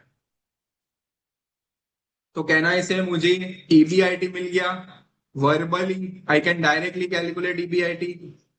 50 lakh का 50% is PV ratio. Sorry, 24 lakh is the sales. उसका 50% is PV ratio. तो 12 lakh contribution आया. 10 lakh fixed cost minus करूंगा तो 2 lakh would be my EBIT. ठीक है. General corporate tax is 25%. Okay. So general tax rate is 25%, but my company is in tax-free status. My tax rate would be 0. Are you following, everyone? Understood till here? Any doubts? Any clarity that you would like to have? Okay. If you have any doubts, you can just email it on board of study email address, or you can share it in the WhatsApp link as a Telegram link as well. Determine the optimal debt equity composition that results in a weighted average cost of 9%. So what is the first thing they are asking you to calculate? The composition of debt and equity. A means मेरे company में debt कितना होगा और मेरे company में equity कितना होगा. This is what they are asking. How we know? Total capital is 20 lakhs. That we know. Total capital invested is 20 lakhs. Can you see that we know? But ये 20 lakh में से debt amount कितना, equity amount कितना, that they are asking in point number 1. Composition means arrangement through debt, arrangement through equity. ठीक है? Okay. We know that WACC is nothing but, here I can say weight of debt into cost of debt plus weight of equity into cost of equity. Yes or no? There is no preference, there is no reserves and surplus. So I know overall weighted average cost of capital is 9%. I don't know the composition. Composition means मुझे weight नहीं पता है. मान लो weight पता चल जाता, वजन of debt पता चल जाता कि debt is 40%. So can I say debt amount would be 20 lakh का 40%. And balance 60% would be equity. ठीक है. So एक बार मुझे वजन पता चल जाए, proportion पता चल जाए, I can calculate the amount of weight and equity. ठीक है. So I don't know the amount of weight of debt. But if you read the question carefully, they have given cost of debt, which is 6%. So can I say cost of debt is 6? A WE ko, can I write it as 1 minus WD? Why? Because there is only two sources of capital in this question. Debt है और equity है. दोनों का total 1 होना चाहिए. Yes or no? So it is something like this. See, in our present question, there are only two sources of capital, debt, equity. ठीक है? Let's calculate weight. दोनों का total obviously 1 होना चाहिए. So if debt for the time being, let's assume it is 0.4. So can I say equity will be 1 minus 0.4 means 0.6, correct? But I don't know this 0.4. I am keeping weight of debt as WD. So can I say weight of equity will be 1 minus WD? Understood? 1 minus WD क्यों लिखा मैंने weight of equity में? Clear? 0.4 is I am assuming, but we don't know actually कितना है. ठीक है? Everyone clear till here? Okay. So 9 is equal to 6 WD plus 1 minus WD. ठीक है? So 8 is equal to 6 minus 1 WD. 7 WD. Sorry, 5 WD.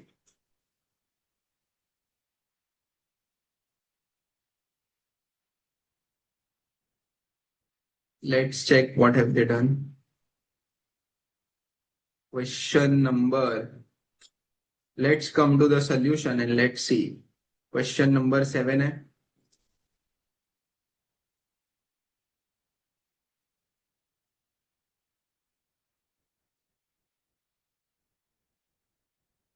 It is sorry, weight of equity. I forgot to multiply it with cost of equity. 1 minus, see the formula is weight of equity into cost of equity. यहाँ पे 12 होगा ना.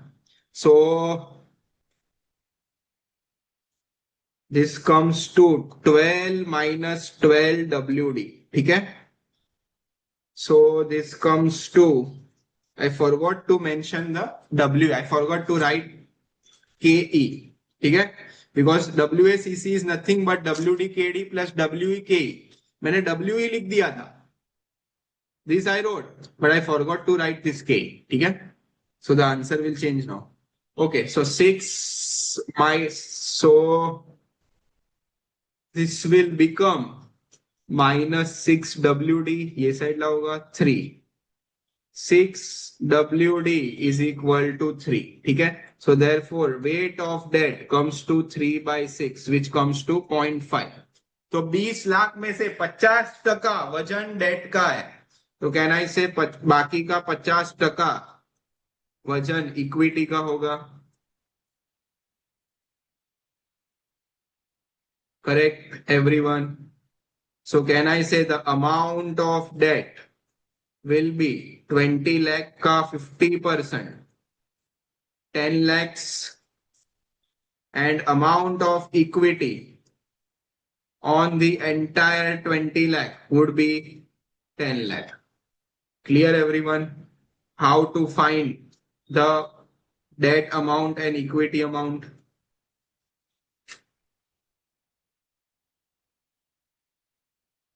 Any doubts, any questions, any concerns? So point 1 is weight of equity 0.5 and weight of debt 0.5. And hence debt and equity both are 10 lakhs each. Clear? Now point number 2 में क्या पूछा है? What have they asked in point number 2?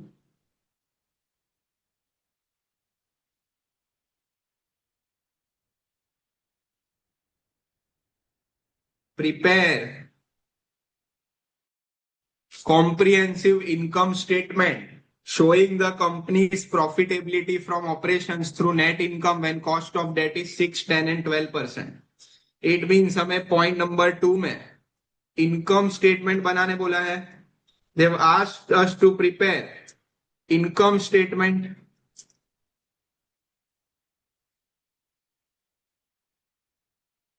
when cost of debt is 6%, 10%, 12%. तीनों case. ठीक है. So they are asking us to calculate, not calculate, but prepare income statement when cost of debt is 6%, 10%, 12%. ठीक है. So we know sales वो तो same ही रहेगा 24 lakh for all the cases, whether the debt rate is 6, 10 and 12.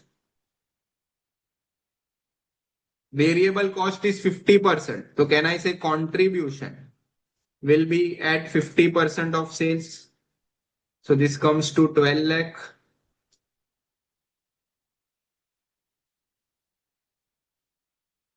Even if the rate of debt is 10%, contribution will remain at 12 lakh. And likewise, when rate of debt is 12%, contribution will be at 12 lakh only. जो भी change होगा वो interest में change होगा. ठीक है. Fixed cost is given in the question. How much is the amount of fixed cost? 10 lakh rupees.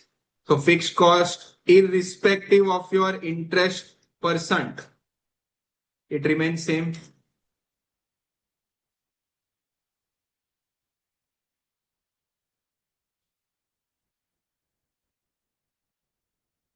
So my EBIT comes to 2 lakh. ठीक है. 2 lakh, 2 lakh. Clear everyone. अच्छा, इसमें से I will subtract interest amount. हाँ, but interest amount will now change because first case में हमें date पे 6% लेना है. सेकेंड केस में हमारा जो भी डेट पे उस पे 10% लेना है. एंड थर्ड केस में जो भी डेट अमाउंट है उस पे 12% लेना है. ठीक है. And we know our debt amount is 10 lakh, 10 lakh, 10 lakh. Clear everyone. So EBIT में से इंटरेस्ट माइनस करेंगे तो हमें ईबीटी मिल जाएगा. ए can I say tax we are under a special exemption status. No tax is charge to us. So this only will be our PAT, profit after tax. Clear everyone? Any doubts, any questions? So यहाँ पे 60,000 will be interest. यहाँ पे 1 lakh would be interest. And यहाँ पे 1,20,000 will be interest. Sir ये जो 6%, 10%, 12% दिया है वो तो केडी दिया है सर. और हम जो इनकम स्टेटमेंट में माइनस करते हैं वो तो इंटरेस्ट रेट माइनस करते हैं. How did you subtract KD sir? KD तो we know sir, KD is nothing but interest divide by 1 minus t. Sorry, interest 1 minus t. This is how we calculate KD. Interest rate into 1 minus t करते तो KD आता है. ए but students understand, यहाँ पे tax नहीं है. So this is ignored. So can I say जो भी KD है वही interest rate है? Are you following? So that's why I multiplied the debt amount with KD rate because KD itself is the interest rate. हाँ, बाकी अगर tax होता तो KD would have been different, interest would have been different. Are you following? Let's assume कि हम special tax exemption में नहीं होते तो हमें नॉर्मल इनकम टैक्स 25% जो दिया हुआ है क्वेश्चन में वो लगता. ठीक है. सो केडी ये 6% कैसे आया होता? इंटरेस्ट का rate 1 minus 0.25. Are you following everyone? So 6 divided by 0.75. So in that case my interest rate would have been 8% and मैं यहाँ पे 10 lakh into 8% करता. ठीक है. 10 lakh into 6% नहीं, 10 lakh into 8% करता. Are you following everyone? So KD and interest are actually different, but when there is taxation, अगर tax ही नहीं है तो कह रहे हैं interest will not save any taxes, tax rate ही नहीं है तो इंटरेस्ट का रेट जो भी है that only would be my cost. Understood? So that's why I have taken the KD rate to calculate interest amount. Because interest rate and KD rate over here are same. Why they are same? The logic is there is no taxation. Clear? So profit after tax comes to 140, 1 lakh, and in third case it comes to 80,000. Okay, so this is answer to question number 2. See, यहाँ पे उन्होंने लिखा है cost of debt. They have not mentioned that this is interest rate. That we understood कि भाई it is under a special tax status. It is enjoying exemption from tax. So KD will be equal to interest rate. अगर exemption status नहीं होता तो this normal tax would have been applied. So interest rate would have been something higher than this cost of debt. Are you following, everyone? So let's check the income statement.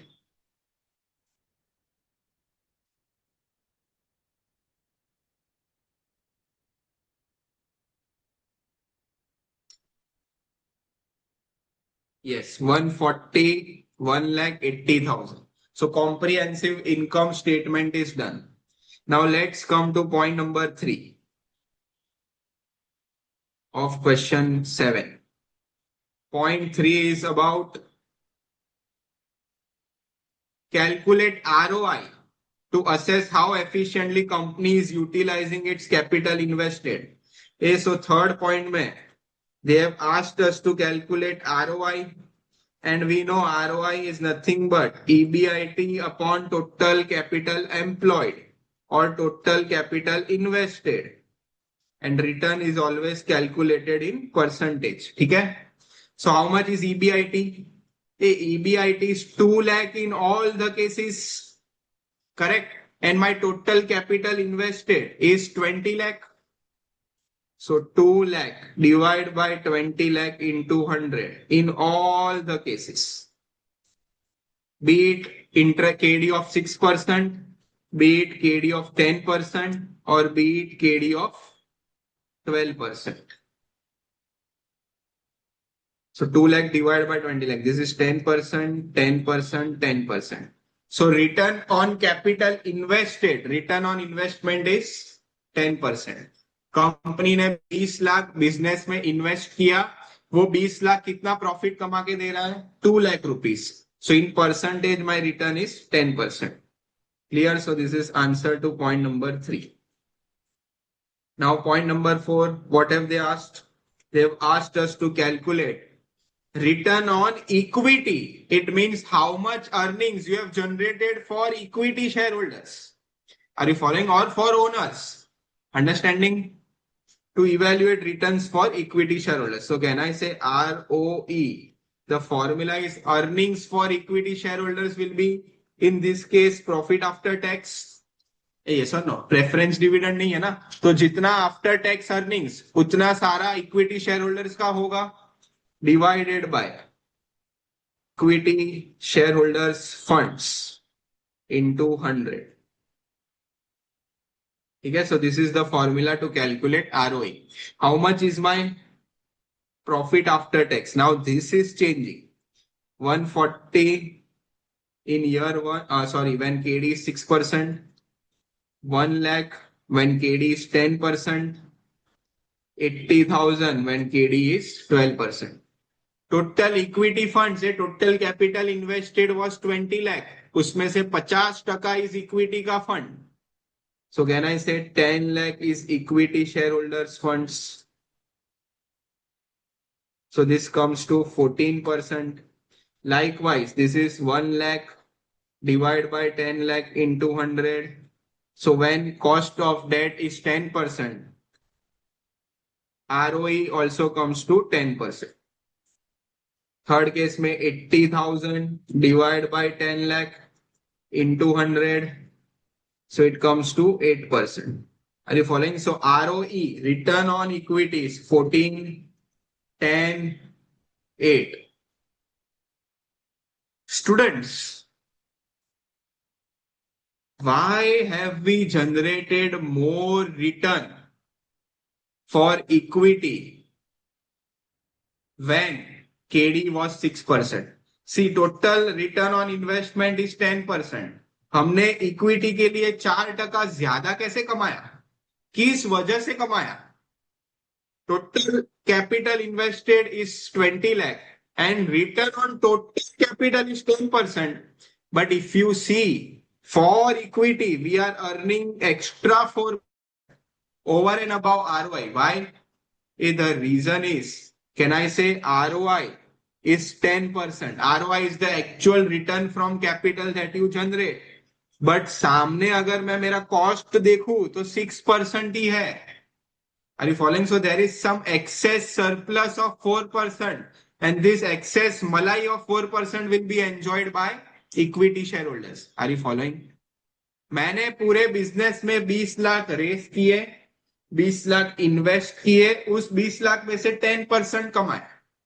ठीक है, अब ये 10% में से मैं 6% is the only cost of debt. So excess 4% मलाई बचती है from debt capital. Are you following? Again 20 lakh raise किया from both the sources, equity debt, invest किया. ठीक है, 20 lakh from the business and I earn 10% from that investment. It means मैंने 10% date holders के लिए भी कमाया, 10% इक्विटी शेयर होल्डर्स के लिए भी कमाया. ठीक है, ओके. सो ये 10% डेट होल्डर्स के लिए जो कमाया, उसमें से मैं इनको तो केडी दे रहा हूं, 6% ही पे कर रहा हूं. Are you following? सो 4% की एक्सेस मलाई बच रही है ना. सो दैट एक्सेस मलाई ultimately to equity shareholders. Understood? So that's why they are earning 4% extra over and above ROI. ROI का तो 10% मिलेगा ही मिलेगा, but because of raising debt fund, which is a cheaper source of finance, वो आपको 6% में ही पड़ रहा है, तो उसमें जो एक्सेस 4% की मलाई रहती है वो किसको जाती है? अल्टीमेटली ROI, ROE को, मीन्स इक्विटी शेयर होल्डर्स को. क्लियर? Let's analyse case 2. ठीक है, ROI 10% means I raised 20 lakh from both the sources. I invested 20 lakh in the business. I earned 10% from this invested capital. Means 10% equity के लिए कमाया और 10% date के लिए भी कमाया. ठीक है, सो वैसे टोटल 10% आई हैव अर्न.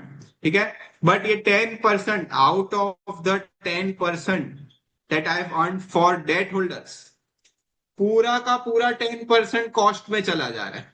ठीक है, सो कहना है इसे, अब जो बैलेंस बचता है, there is no excess surplus left. Equity share holders का जो 10% का हिस्सा बचता है, that is their return. Clear everyone? So it is something like this.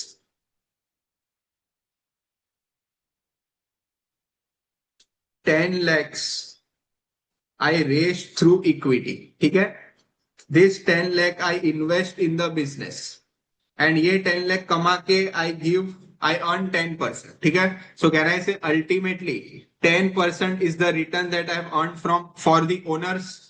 Okay, बाकी का 10 lakh I am raising through a bank.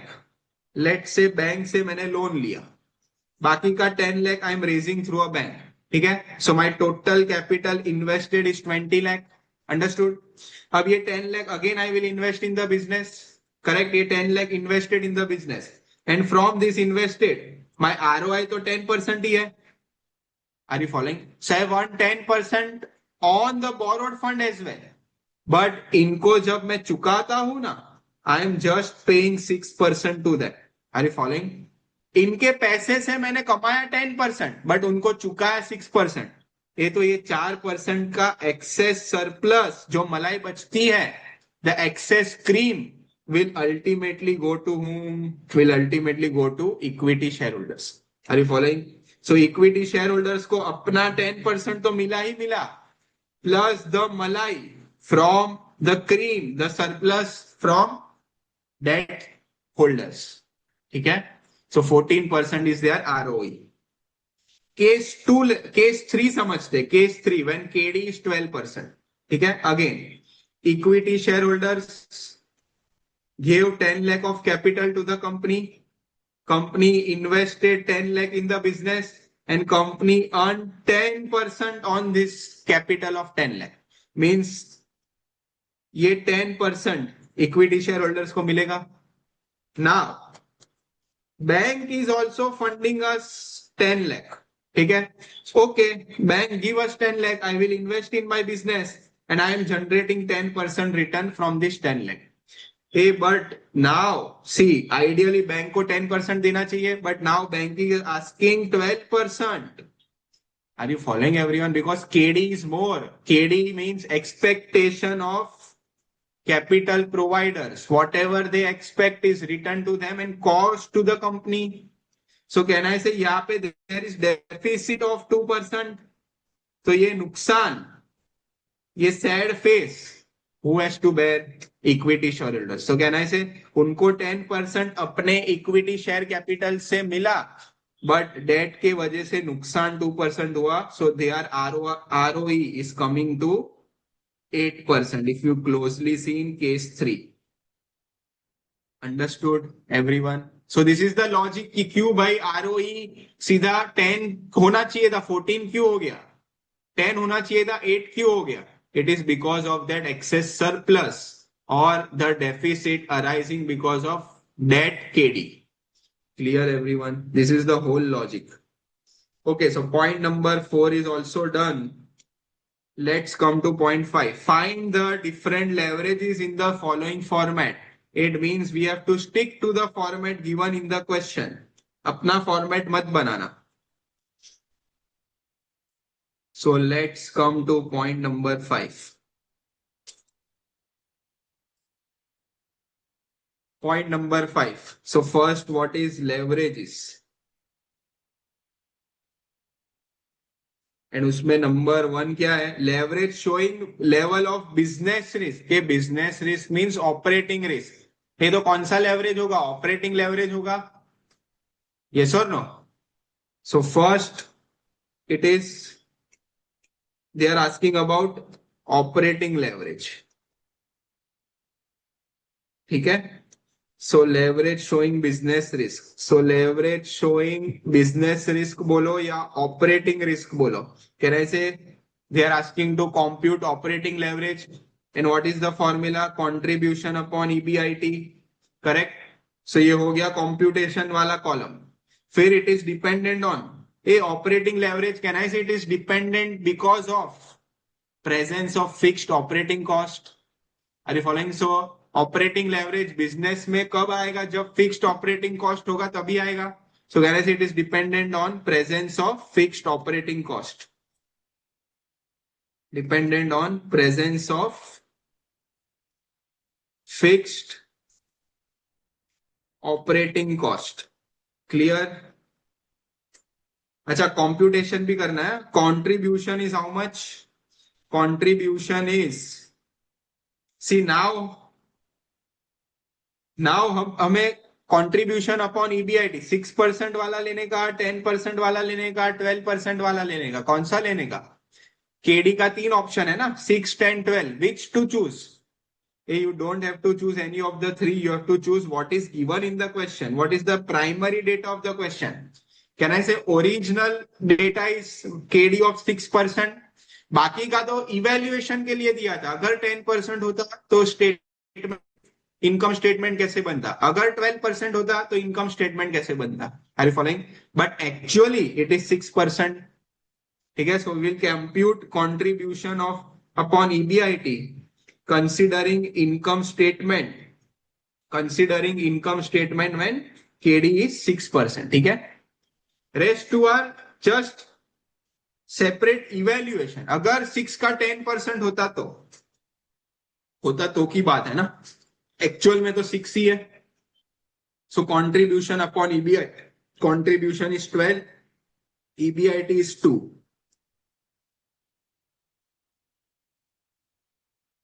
So contribution is 12, EBIT is 2. Can I say it comes to 6 times? Okay? And it is dependent on presence of fixed cost. Can I say, acha, now this is nothing but they are asking to interpret the operating leverage. So it indicates the effect of sales on EBIT. Yes or no? Operating leverage की study क्या थी? It is study of relationship between sales and EBIT. Correct? So effect of sales on EBIT. That is operating leverage. That is, they are asking effect of dash on dash indicates effect of dash on dash. ठीक है, so it indicates effect of sales. अगर sales 10% से बढ़ता है तो इसकी effect किस पे आएगी? ईबीआईटी पे आएगी. Effect of sales on EBIT. Clear? So this is nothing but last column is on interpretation of operating leverage. Everyone understood how to complete the format? So let's check our answer.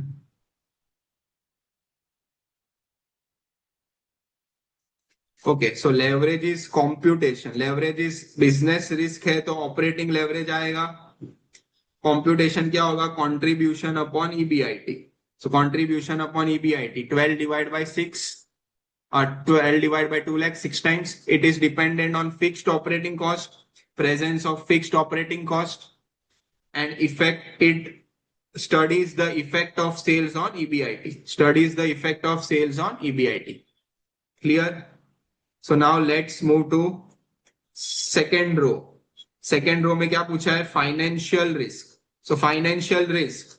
Can I say financial risk? Which leverage will analyze? Financial risk is analyzed by financial leverage. ठीक है, तो computation of financial leverage. When there, see in this present question, there is no preference dividend. So we can directly use our formula of EBIT upon EBT. ठीक है?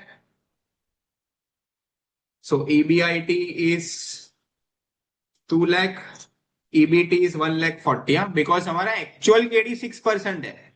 Don't solve for column 10% and 12%. Take for actual KD. So 2 lakh divided by EBT कितना था भूल गया? 1,40,000. 1.4 lakh. So 2 lakh divided by 1.4 lakh. It comes to 1.4286. Okay? And can I say financial leverage is dependent, is present in the business because of the presence of fixed financial cost? Yes or no? Financial leverage किस पे dependent है? Fixed financial cost पे dependent है. Fixed financial cost business में है तो financial leverage आएगा नहीं आएगा? And here can I say fixed financial cost is in the form of interest only, no preference dividend. ठीक है? Okay, so it indicates the study और effect of EBIT on EPS. Yes और no? Financial leverage की study क्या थी? कौन से variable, कौन सा relationship is financial leverage? It studies the relationship between EBIT and EPS. EPS बोलो, ईएटी बोलो या ईबीटी बोलो, it is one and the same. ठीक है? सो it indicates the effect of, indicates effect of EBIT on EPS, on EBT, on EAT. Understood? So it indicates the effect of EBIT on EPS. Clear? Fixed financial cost पे dependent होता है. Answer is coming to 1.43 times. Even our answer is coming to 1.428 means 43. ठीक है? And last में क्या पूछा है? Last में they are asking about combined risk. So combined risk, in short we have to calculate combined leverage. So combined leverage की formula is OL into FL. OL comes to 6, FL comes to 1.43. 8.58 times. ठीक है?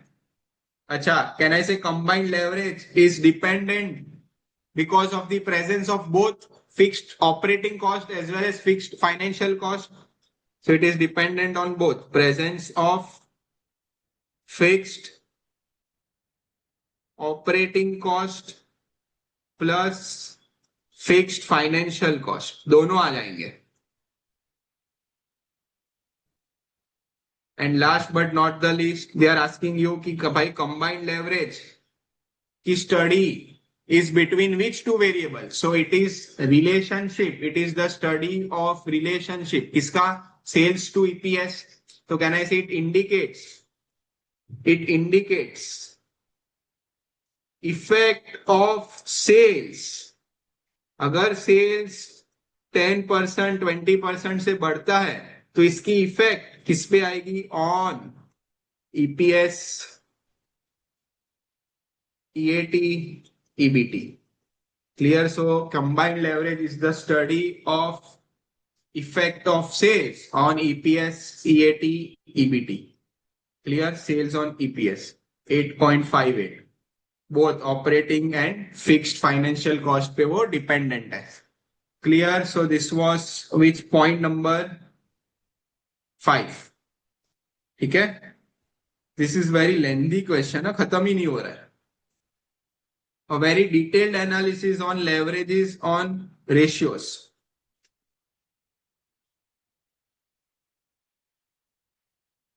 Okay, so point 5 is done. Now point 6, explain the concept of leverage as a double-edged sword by explaining the effect of ROI greater than KD.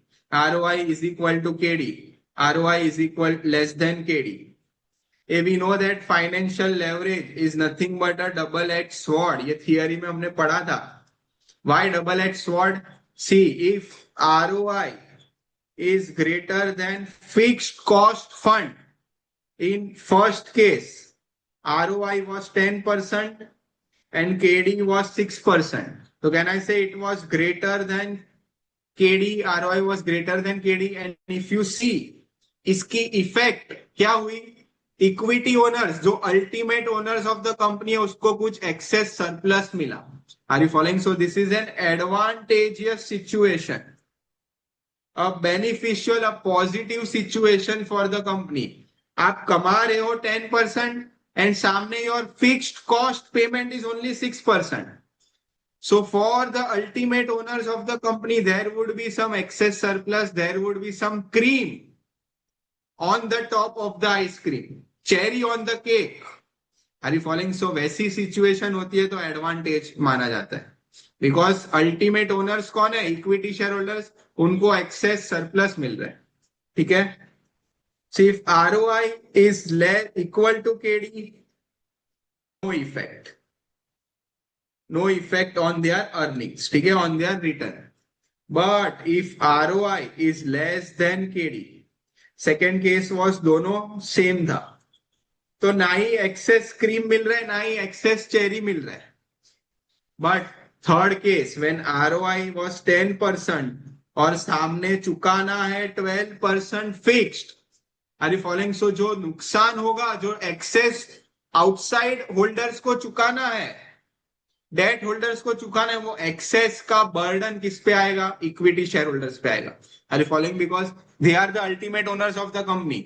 सो जो भी मलाई मिलती है, it goes to equity share holders. जो भी नुकसान होता है, it goes to it has to be borne by equity shareholders. ठीक है? So this is a case of disadvantage. Are you following, everyone? So if ROI, see, if ROI is greater than KD, the financial leverage is favorable. We call it advantage, means financial leverage is favorable for the company. It means अगर company में 6% वाला cost of date है तो ultimately equity owners को 14% मिलने वाला है, मलाई मिलने वाला है. So this, even though financial leverage is a risk, but this risk is turning in our favor. Are you following? This risk is getting converted into इश्क. रिस्क है तो इश्क है, ये इश्क वाला रिस्क है. अंडरस्टूड? बिकॉज हम कमा रहे 10%, चुका रहे सिर्फ 6%. तो डेट रेस करके the risk that we are consuming is favourable. Are you following? But on the other end हम कमा रहे 10%, चुका रहे 12%, तो कहना है इसे, ये रिस्क इश्क में कन्वर्ट नहीं हो रहा, ये रिस्क साफ करके जाएगा इक्विटी ओनर्स को. Are you following? So this financial leverage is unfavorable. ये रिस्क आप मत उठाओ. Are you following? ये आपके फेवर में काम नहीं कर रहा है. Understanding so how financial leverage is considered as a double-edged sword. Did you understand? So just read the theory that is given in the solution. मैंने जो explain किया है ना वही theory में लिखा है. Let's read. When the cost of fixed cost fund, if fixed cost fund यहाँ पे कौन सा है? Debt है. And how much is the fixed cost percentage? 6%, 10%, 12%. So if it is less than ROI, financial leverage will help you to increase return on equity. ये हमने check किया ना, 4% से मलाई मिल रही थी इक्विटी ओनर्स को. So it is helping to increase ROE. The firm will also benefit from savings of tax on interest as well. ठीक है. But on the other end when cost of debt यानी कि KD is more than ROI, it will effect return on equity and EPS unfavourably. Are you following? जब ROI cost of debt यानी कि KD से कम है तो अनफेवरेबली ये risk उठाने से आपको नुकसान होने वाला है. Understood? And therefore firm can be under financial distress. A why distress? Because कमाई हो ना हो इंटरेस्ट तो चुकाना ही पड़ेगा 12%. So company will go under stress. Which stress? Financial stress. Therefore financial leverage is also known as double edge sword. Double edge sword means दो धारी तलवार. अगर दो धारी तलवार देखिए दोनों बाजू knife is sharpened. So if you hit your enemy, that is good for you. But सामने के side भी, see this is a double-edged sword. यहाँ पे भी it is edged, यहाँ पे भी it is edged. If you are able to use this double-edged sword properly, then you can kill your enemy. But if you are not able to use it properly, it will kill you from the other side. Are you following? एक side से आप मर जाओगे if you are not able to use it properly. So that's why it is called as double-edged sword. दो धारी तलवार. Clear everyone? So effect when ROI is greater than KD, favorable situation is advantageous for us. Risk is getting converted to risk. When ROI less than interest, unfavorable. Risk साफ करके जाएगा. ROI equal to interest, neutral, neither advantage nor disadvantage. Understood? So this was point number 6 about financial leverage being double-edged sword. Clear? If you are able to use it efficiently, then this sword can remove the enemy. But if you are not able to use this sword efficiently, it will kill you. Clear? And you will go under stress. That's why it is called as double-edged sword. Last but not the least, what are they asking us? A very lengthy question. Huh? Derive ROE from ROI. If we have already derived ना, ये मैंने जो सिखाया था ना ROE 14% कैसे आया? तो it is 10% original of shareholders plus 4% surplus from debt. Are you following? The 14% is ROE derived from ROI. Are you following? This is how, see, ultimately your ROE should come to 14% if KD is 6%. ठीक है? If KD is 10%, then your ROE should come to 8%. Are you following? Because 10% आपके लिए कमाया, but date के वजह से 2% का deficit हो रहा है. दैट डेफिसिट का burden will go to equity. Are you following? So ideally can I say अगर मुझे फॉर्मूला बनानी हो, ROE is nothing but ROI plus surplus. Are you understanding? Surplus from debt. Are you following? Or minus sorry minus के लिए मैं अलग लिख रहा हूं, deficit. ROE is nothing but ROI minus deficit from debt. Understanding everyone? ये एक formula बन गई. Are you following? So ROI when the KD is 6%. Can I say debt से there is surplus of 4%? Correct? So यहाँ हो जाएगा 10 plus 4, 14%. ठीक है? This is scenario 1 when KD is 6%. ठीक है, केडी के पैसे से हमने कमाई की 10%, बट उनको 6% ही दे रहे हैं. तो कहना से 4% हम रख रहे हैं, हम means owner. Are you following? So this benefit, this excess surplus is getting transferred to equity. Understanding everyone? So 10% plus 4%. ठीक है. So next, when KD is 12%, can I say we have earned 10%? Are you understanding? We have earned 10%, but we are paying 12% to them. उनके पैसों से हमने 10% ही कमाया और उनको 12% दे रहे हैं. ये तो एक्स्ट्रा 2% कौन देगा? इक्विटी के शेयर में से कम हो जाएगा. सो 10 minus 2. Are you following? In that case, it comes to ROE comes to 8%. Clear everyone? This is how you derive ROE from ROI, applying this formula. Understood? And when KD is 10%, no deficit, no surplus. So can I say ROE is equal to 10 plus 0%. जितना कमाया from their funding उतना ही उनको दे दिया, तो कुछ surplus कुछ deficit नहीं बचता. तो can I say ROE remains at 10%. Understood everyone? So यही चीज उन्होंने टेबल से कैलकुलेट करी है. व्हाई? बिकॉज टेबल फॉर्म में पूछा है. How much is return on investment, percentage of equity. So if you see the solution, my return on investment is 10%. Correct? That is 10%. But what is the proportion in numbers? It is how much? This is what they are trying to say. चलो 10% ROI आया, that is correct. But in numbers for equity वो कितना है? That is what they are trying to ask. ठीक है? So ROI is 10%. ठीक है? But for equity, can I say ये 10 lakh is the equity amount and ROI is 10%, means 1 lakh is the amount for all the cases? Yes or no? For equity in rupees, how much is ROI that they are asking? ठीक है? So when KD, here it is 6%, here it is 10%, here it is 12%.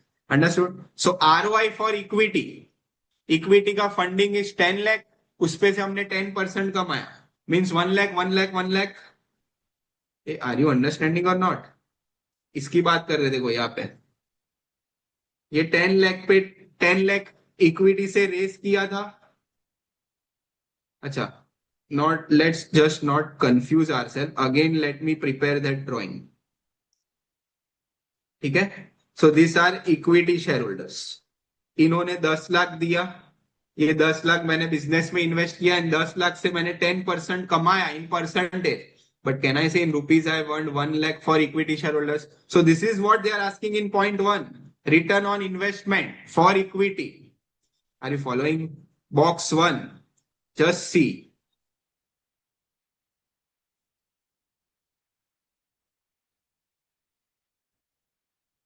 1 lakh, 1 lakh, 1 lakh. ठीक है?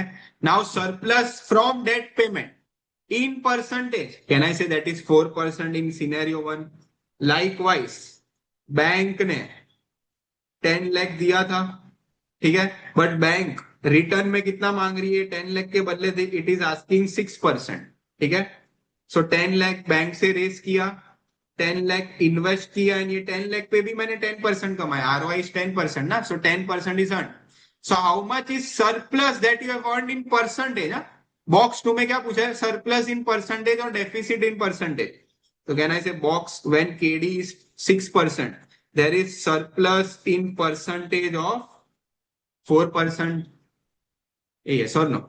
It means 10 lakh का 10% कमाया 1 लाख, चुकाया कितना 10 लाख पे 6%, 60,000 चुकाया एवरीवन, कमाया 1 लाख, सामने चुकाया 60,000, तो surplus in percentage is 4%. So that is what they have asked in point in box number 2. Surplus or deficit in percentage from debt payment. So can I say when cost of debt is 6%, surplus comes to 4%. When KD is 10%, there is no surplus, there is no deficit.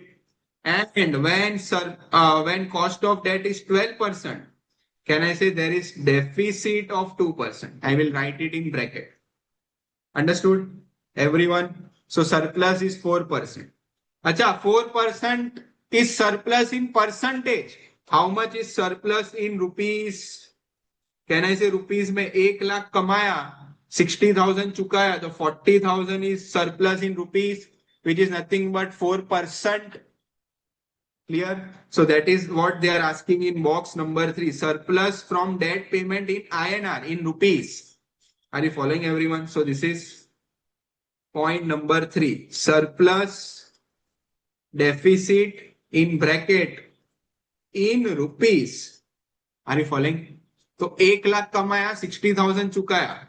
Can I say 40,000 is the surplus that remains with the company? And for scenario 3, when KD is, this is when KD is 6%. Okay? Let's take scenario 3 when KD is 12%. Equity shareholders gave 10 lakh, invested 10 lakh, earned 10% return. It means 1 lakh is the earning. Likewise, bank gave 10 lakh, but bank is asking 12% in return. Okay? Invested 10 lakh, ROI is 10%. Okay? But in rupees it will come to 1 lakh. Clear? So bank in providing this 10 lakh, it is asking rupees 1,20,000. So can I say there is deficit in percentage of 2%, and in rupees deficit is 20,000. Clear? So when KD is 12%, there is deficit of rupees 20,000. Understood? This is what they are asking in box 3. Are you following? So fourth, what is return on equity in rupees? A return on equity in rupees is 1 lakh of their own investment plus 40,000 of surplus from debt payments. Are you following? When KD is 6%. Understood? Now let's change the scenario. When KD is 12%, can I say their earnings in rupees is 1 lakh on their own investment of 10 lakhs minus the deficit from debt payment, 20,000. Clear, everyone? So surplus deficit, return on equity in rupees. Can I say it is nothing but 1 lakh, उनके पैसे का जो हमने 1 लाख कमाया वो तो मिलेगा ही मिलेगा, plus surplus of 40,000. And if you cannot understand this logic, उन्होंने डायरेक्ट फॉर्मूला भी दी है, ROI plus surplus less deficit. So ROI is 1 lakh plus surplus is 40. Understood? So in present case means when KD is 6%, it comes to 1,40,000. Hey, when KD is 10%, no surplus, no deficit. So ROE, return to equity, will be 1 lakh. And in third case, it will be 80,000. Clear, everyone? Understood? Last box, but not the least, return on equity in percentage. Can I say it is nothing but return on equity in rupees divided by equity amount? Understood? So if you closely see, this is nothing but our PAT amount. This is nothing but our return earnings for equity amount. Understood, everyone? So now next box, they are asking to calculate ROE in percentage. So we know the formula, it is nothing but earnings for equity divided by equity capital into 100. Clear everyone? So we know equity capital is 10 lakh in all the cases. 1 lakh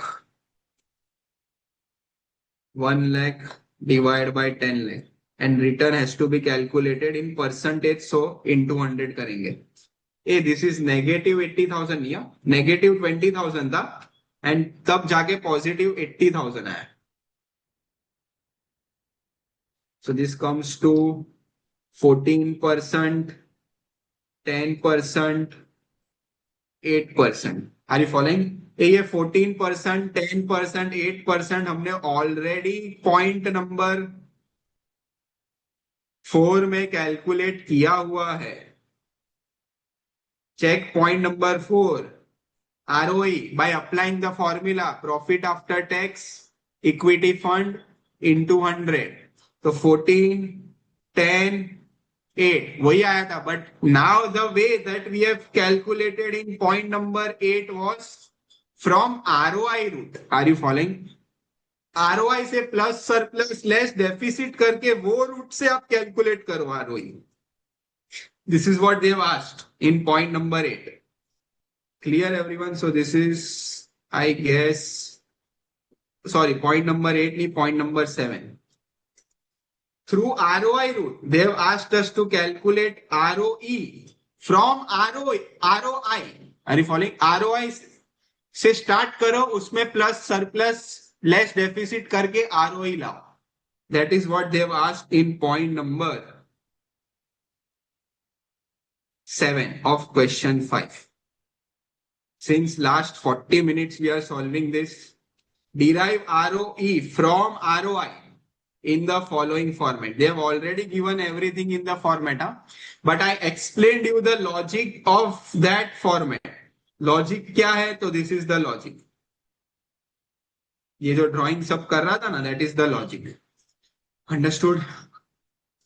So this was a unique and a good question, but we revised this conceptually, logically. Okay? So with this, I guess May 2026 RTP is also done. Still we have 10 to 12 minutes. Let's try and solve as much RTP questions as possible. So September 26 done, May 26 done. Now May 26 के पहले कौन सा attempt होगा? Jan 26. So let's take question from Jan 26. अच्छा, before solving Jan 26 का question, if you want to take screenshot of this question, you can take, because इसमें logical explanation भी है.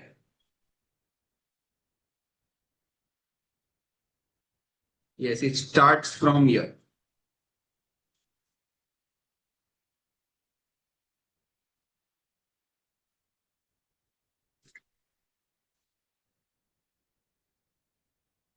Just scrolling down. 5, 4, 3, 2, 1.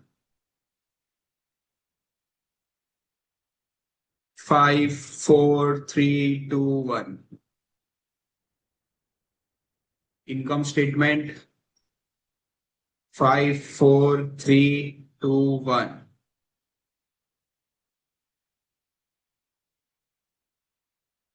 Calculation of ROI from income statement by applying the formula from ratios. Calculation of ROE.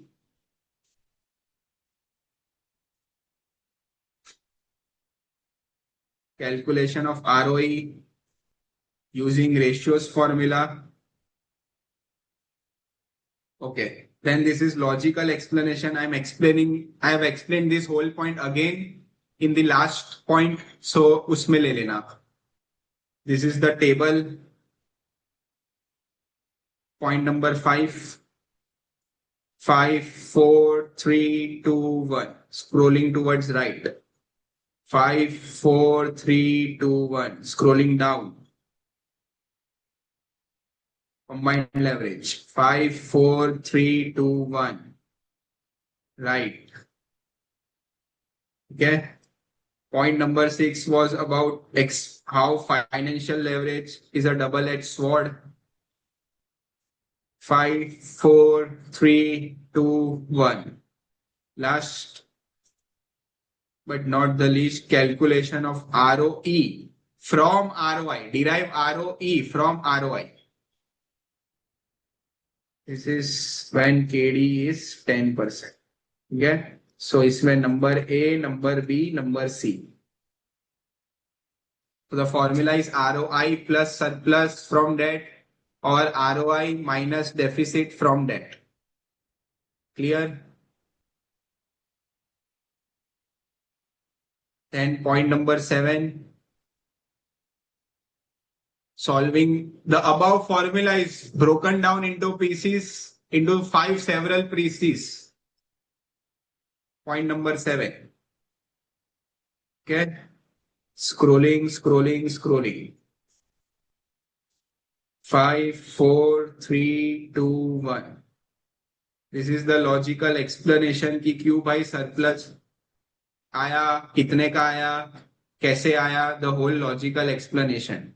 Surplus of 4% in rupees 40,000, deficit of 2% in rupees 20,000. Logical explanation. Clear? Okay. So now let's come to RTP Jan 2026. Question number 8. 8 is from leverage. Okay, question 8. If time permits, we will solve to the extent possible, and if time is up, we will discuss the pending points. ठीक है? इस question में जो pending रहता है वो discuss कर लेंगे. Following is the balance sheet and income statement of Pinaka Limited. Balance sheet है, इनकम स्टेटमेंट है. Operating expense includes 6 lakh depreciation. ये तो कहना है से again similar type of question. 12 is the total operating expense. Variable आ गया, फिक्स्ड आ गया, उसमें से depreciation is 6 lakh. Means we will consider depreciation as the only fixed operating cost. ठीक है. सो वेरिएबल 6 लाख हो गया, फिक्स्ड 6 लाख हो गया. Tax rate 30%. Determine degree of OLFLCL. ठीक है. अच्छा, इसमें तो they have only mention, no need to write assumption. All operating expense other than depreciation are variable. ये मींस 12 लाख में से 6 लाख इज डेप्रिसिएशन, तो 6 लाख माइनस कर दो, जो बचता है वो सारा वेरिएबल है. Clear everyone? So no need to write assumption note. Question has only clarified for us. So OLFLCL calculate करना है. This is RTP Jan 26 attempt. Question 8. Okay. OL, we know the formula, it is nothing but contribution upon EBIT. ठीक है. Hey, can I say contribution is nothing but sales less variable cost. तो contribution मिलता है, and denominator में we have to take EBIT. Okay. So sales given in the question is how much? 34 lakh. 34 lakhs. Variable cost बोला है कि ये जो 12 लाख है, इसमें से डेप्रिसिएशन को छोड़ के, apart from depreciation, all the expenses are variable. So can I say 6 lakh is the variable cost, 6 lakh is the depreciation. So balance 6 lakh would be variable cost, and EBIT is 22 lakhs. So 34 lakh minus 6 lakh divided by 22 lakhs. 34 minus 6, 28 divided by 1.2727. So operating leverage comes to 1.2727. Clear everyone? This is point number 1. उसमें operating leverage. They have also asked us to calculate financial leverage. Financial leverage is, oh if you see the capital structure, no preference share is there. Capital structure में debt है, equity है and reserves है. ठीक है, so no preference share, so we will apply FL वाली formula which is nothing but EBIT upon EBT. EBIT is given in the question 22 lakh. EBT is also given 16 lakhs.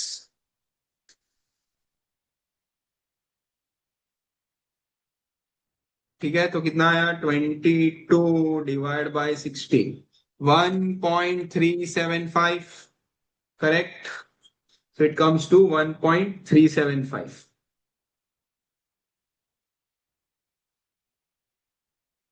C is combined leverage OL into FL. Combined OL was 1.2727 into 1.375 is financial leverage. So this comes to 1.2727, 1.7499. So I'm rounding off to 1.75. Clear everyone? So let's check point number 1 of question 8. 1.27, 1.375, 1 is correct. Question 8 में part 2 में क्या पूछा है? Point number 2, what have they asked? If total assets remain at same level but sales increase by 20% and decrease by 20%, compute the earnings per share at new sales level. A means point number 2 में we have to evaluate two separate scenarios. One when sales increase by 20% and one when sales decrease by 20%. ठीक है, तो मैं इसका direct answer भी ला सकता हूं. See you have to first identify sales और ईपीएस का रिलेशनशिप. Which leverage studies? तो combined leverage is the study of relationship between sales and EPS. ठीक है, सो अगर सेल्स 20% से बढ़ता है and if my combined leverage is 75 times, तो can I say my EPS, my existing EPS will rise by how much percent? 20 into 1.75, 35%. And if my sales decrease by 20%, so can I say my existing EPS will fall by 35%? Are you following? But उन्होंने हमें EPS कितने percent से बढ़ेगा या गिरेगा ये नहीं पूछा है. They've asked us to calculate amount of EPS. ठीक है, so can I say my sales would be 34 lakh plus 20%. 40.8, 40 lakh 80,000 and 34 lakh minus 20%, 27.2 lakh, 27 lakh 20,000. ठीक है, लेस वेरिएबल कॉस्ट करेंगे. If 34 lakh is the sales and variable cost is 6 lakh, so can I say contribution will come to, my existing contribution comes to 28 lakh. It means what would be my PV ratio? 28 divided by 34 into 100, 82.35%. Yes or no? So by applying that same PV ratio of 82.3529%, I will get contribution. Correct?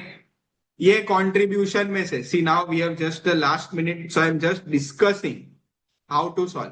Contribution एक बार मिल गया, fixed cost fixed है depreciation के रूप में, EBIT मिलेगा. Uh again interest is a fixed expense that will not change. Interest is 6 lakh. Correct, fixed cost भी 6 लाख है, interest is also 6 lakh. So I will get EBT. इसमें से मैं टैक्स माइनस करूंगा तो I will get EAT. And since there is no preference share capital, can I say EAT will become my earnings for equity. Correct, and इसको मैं divide by noise करता हूं, share holders की आवाज, number of equity shares करता हूं. How much is number of equity shares? 8 lakh का share, 80 lakh का share capital, one share is having face value of 10, so can I say 8 lakh is the number of equity shares. So आपको EPS मिल जाएगा. In both the cases, this is what they've asked. Clear? So you can try this as a homework. But करना यही है. Income statement बनाओ by taking sales as 40 lakh 80,000 and by taking sales as 27 lakh 20,000.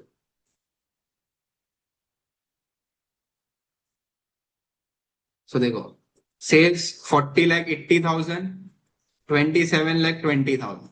So variable cost will also vary with sales. Yes or no?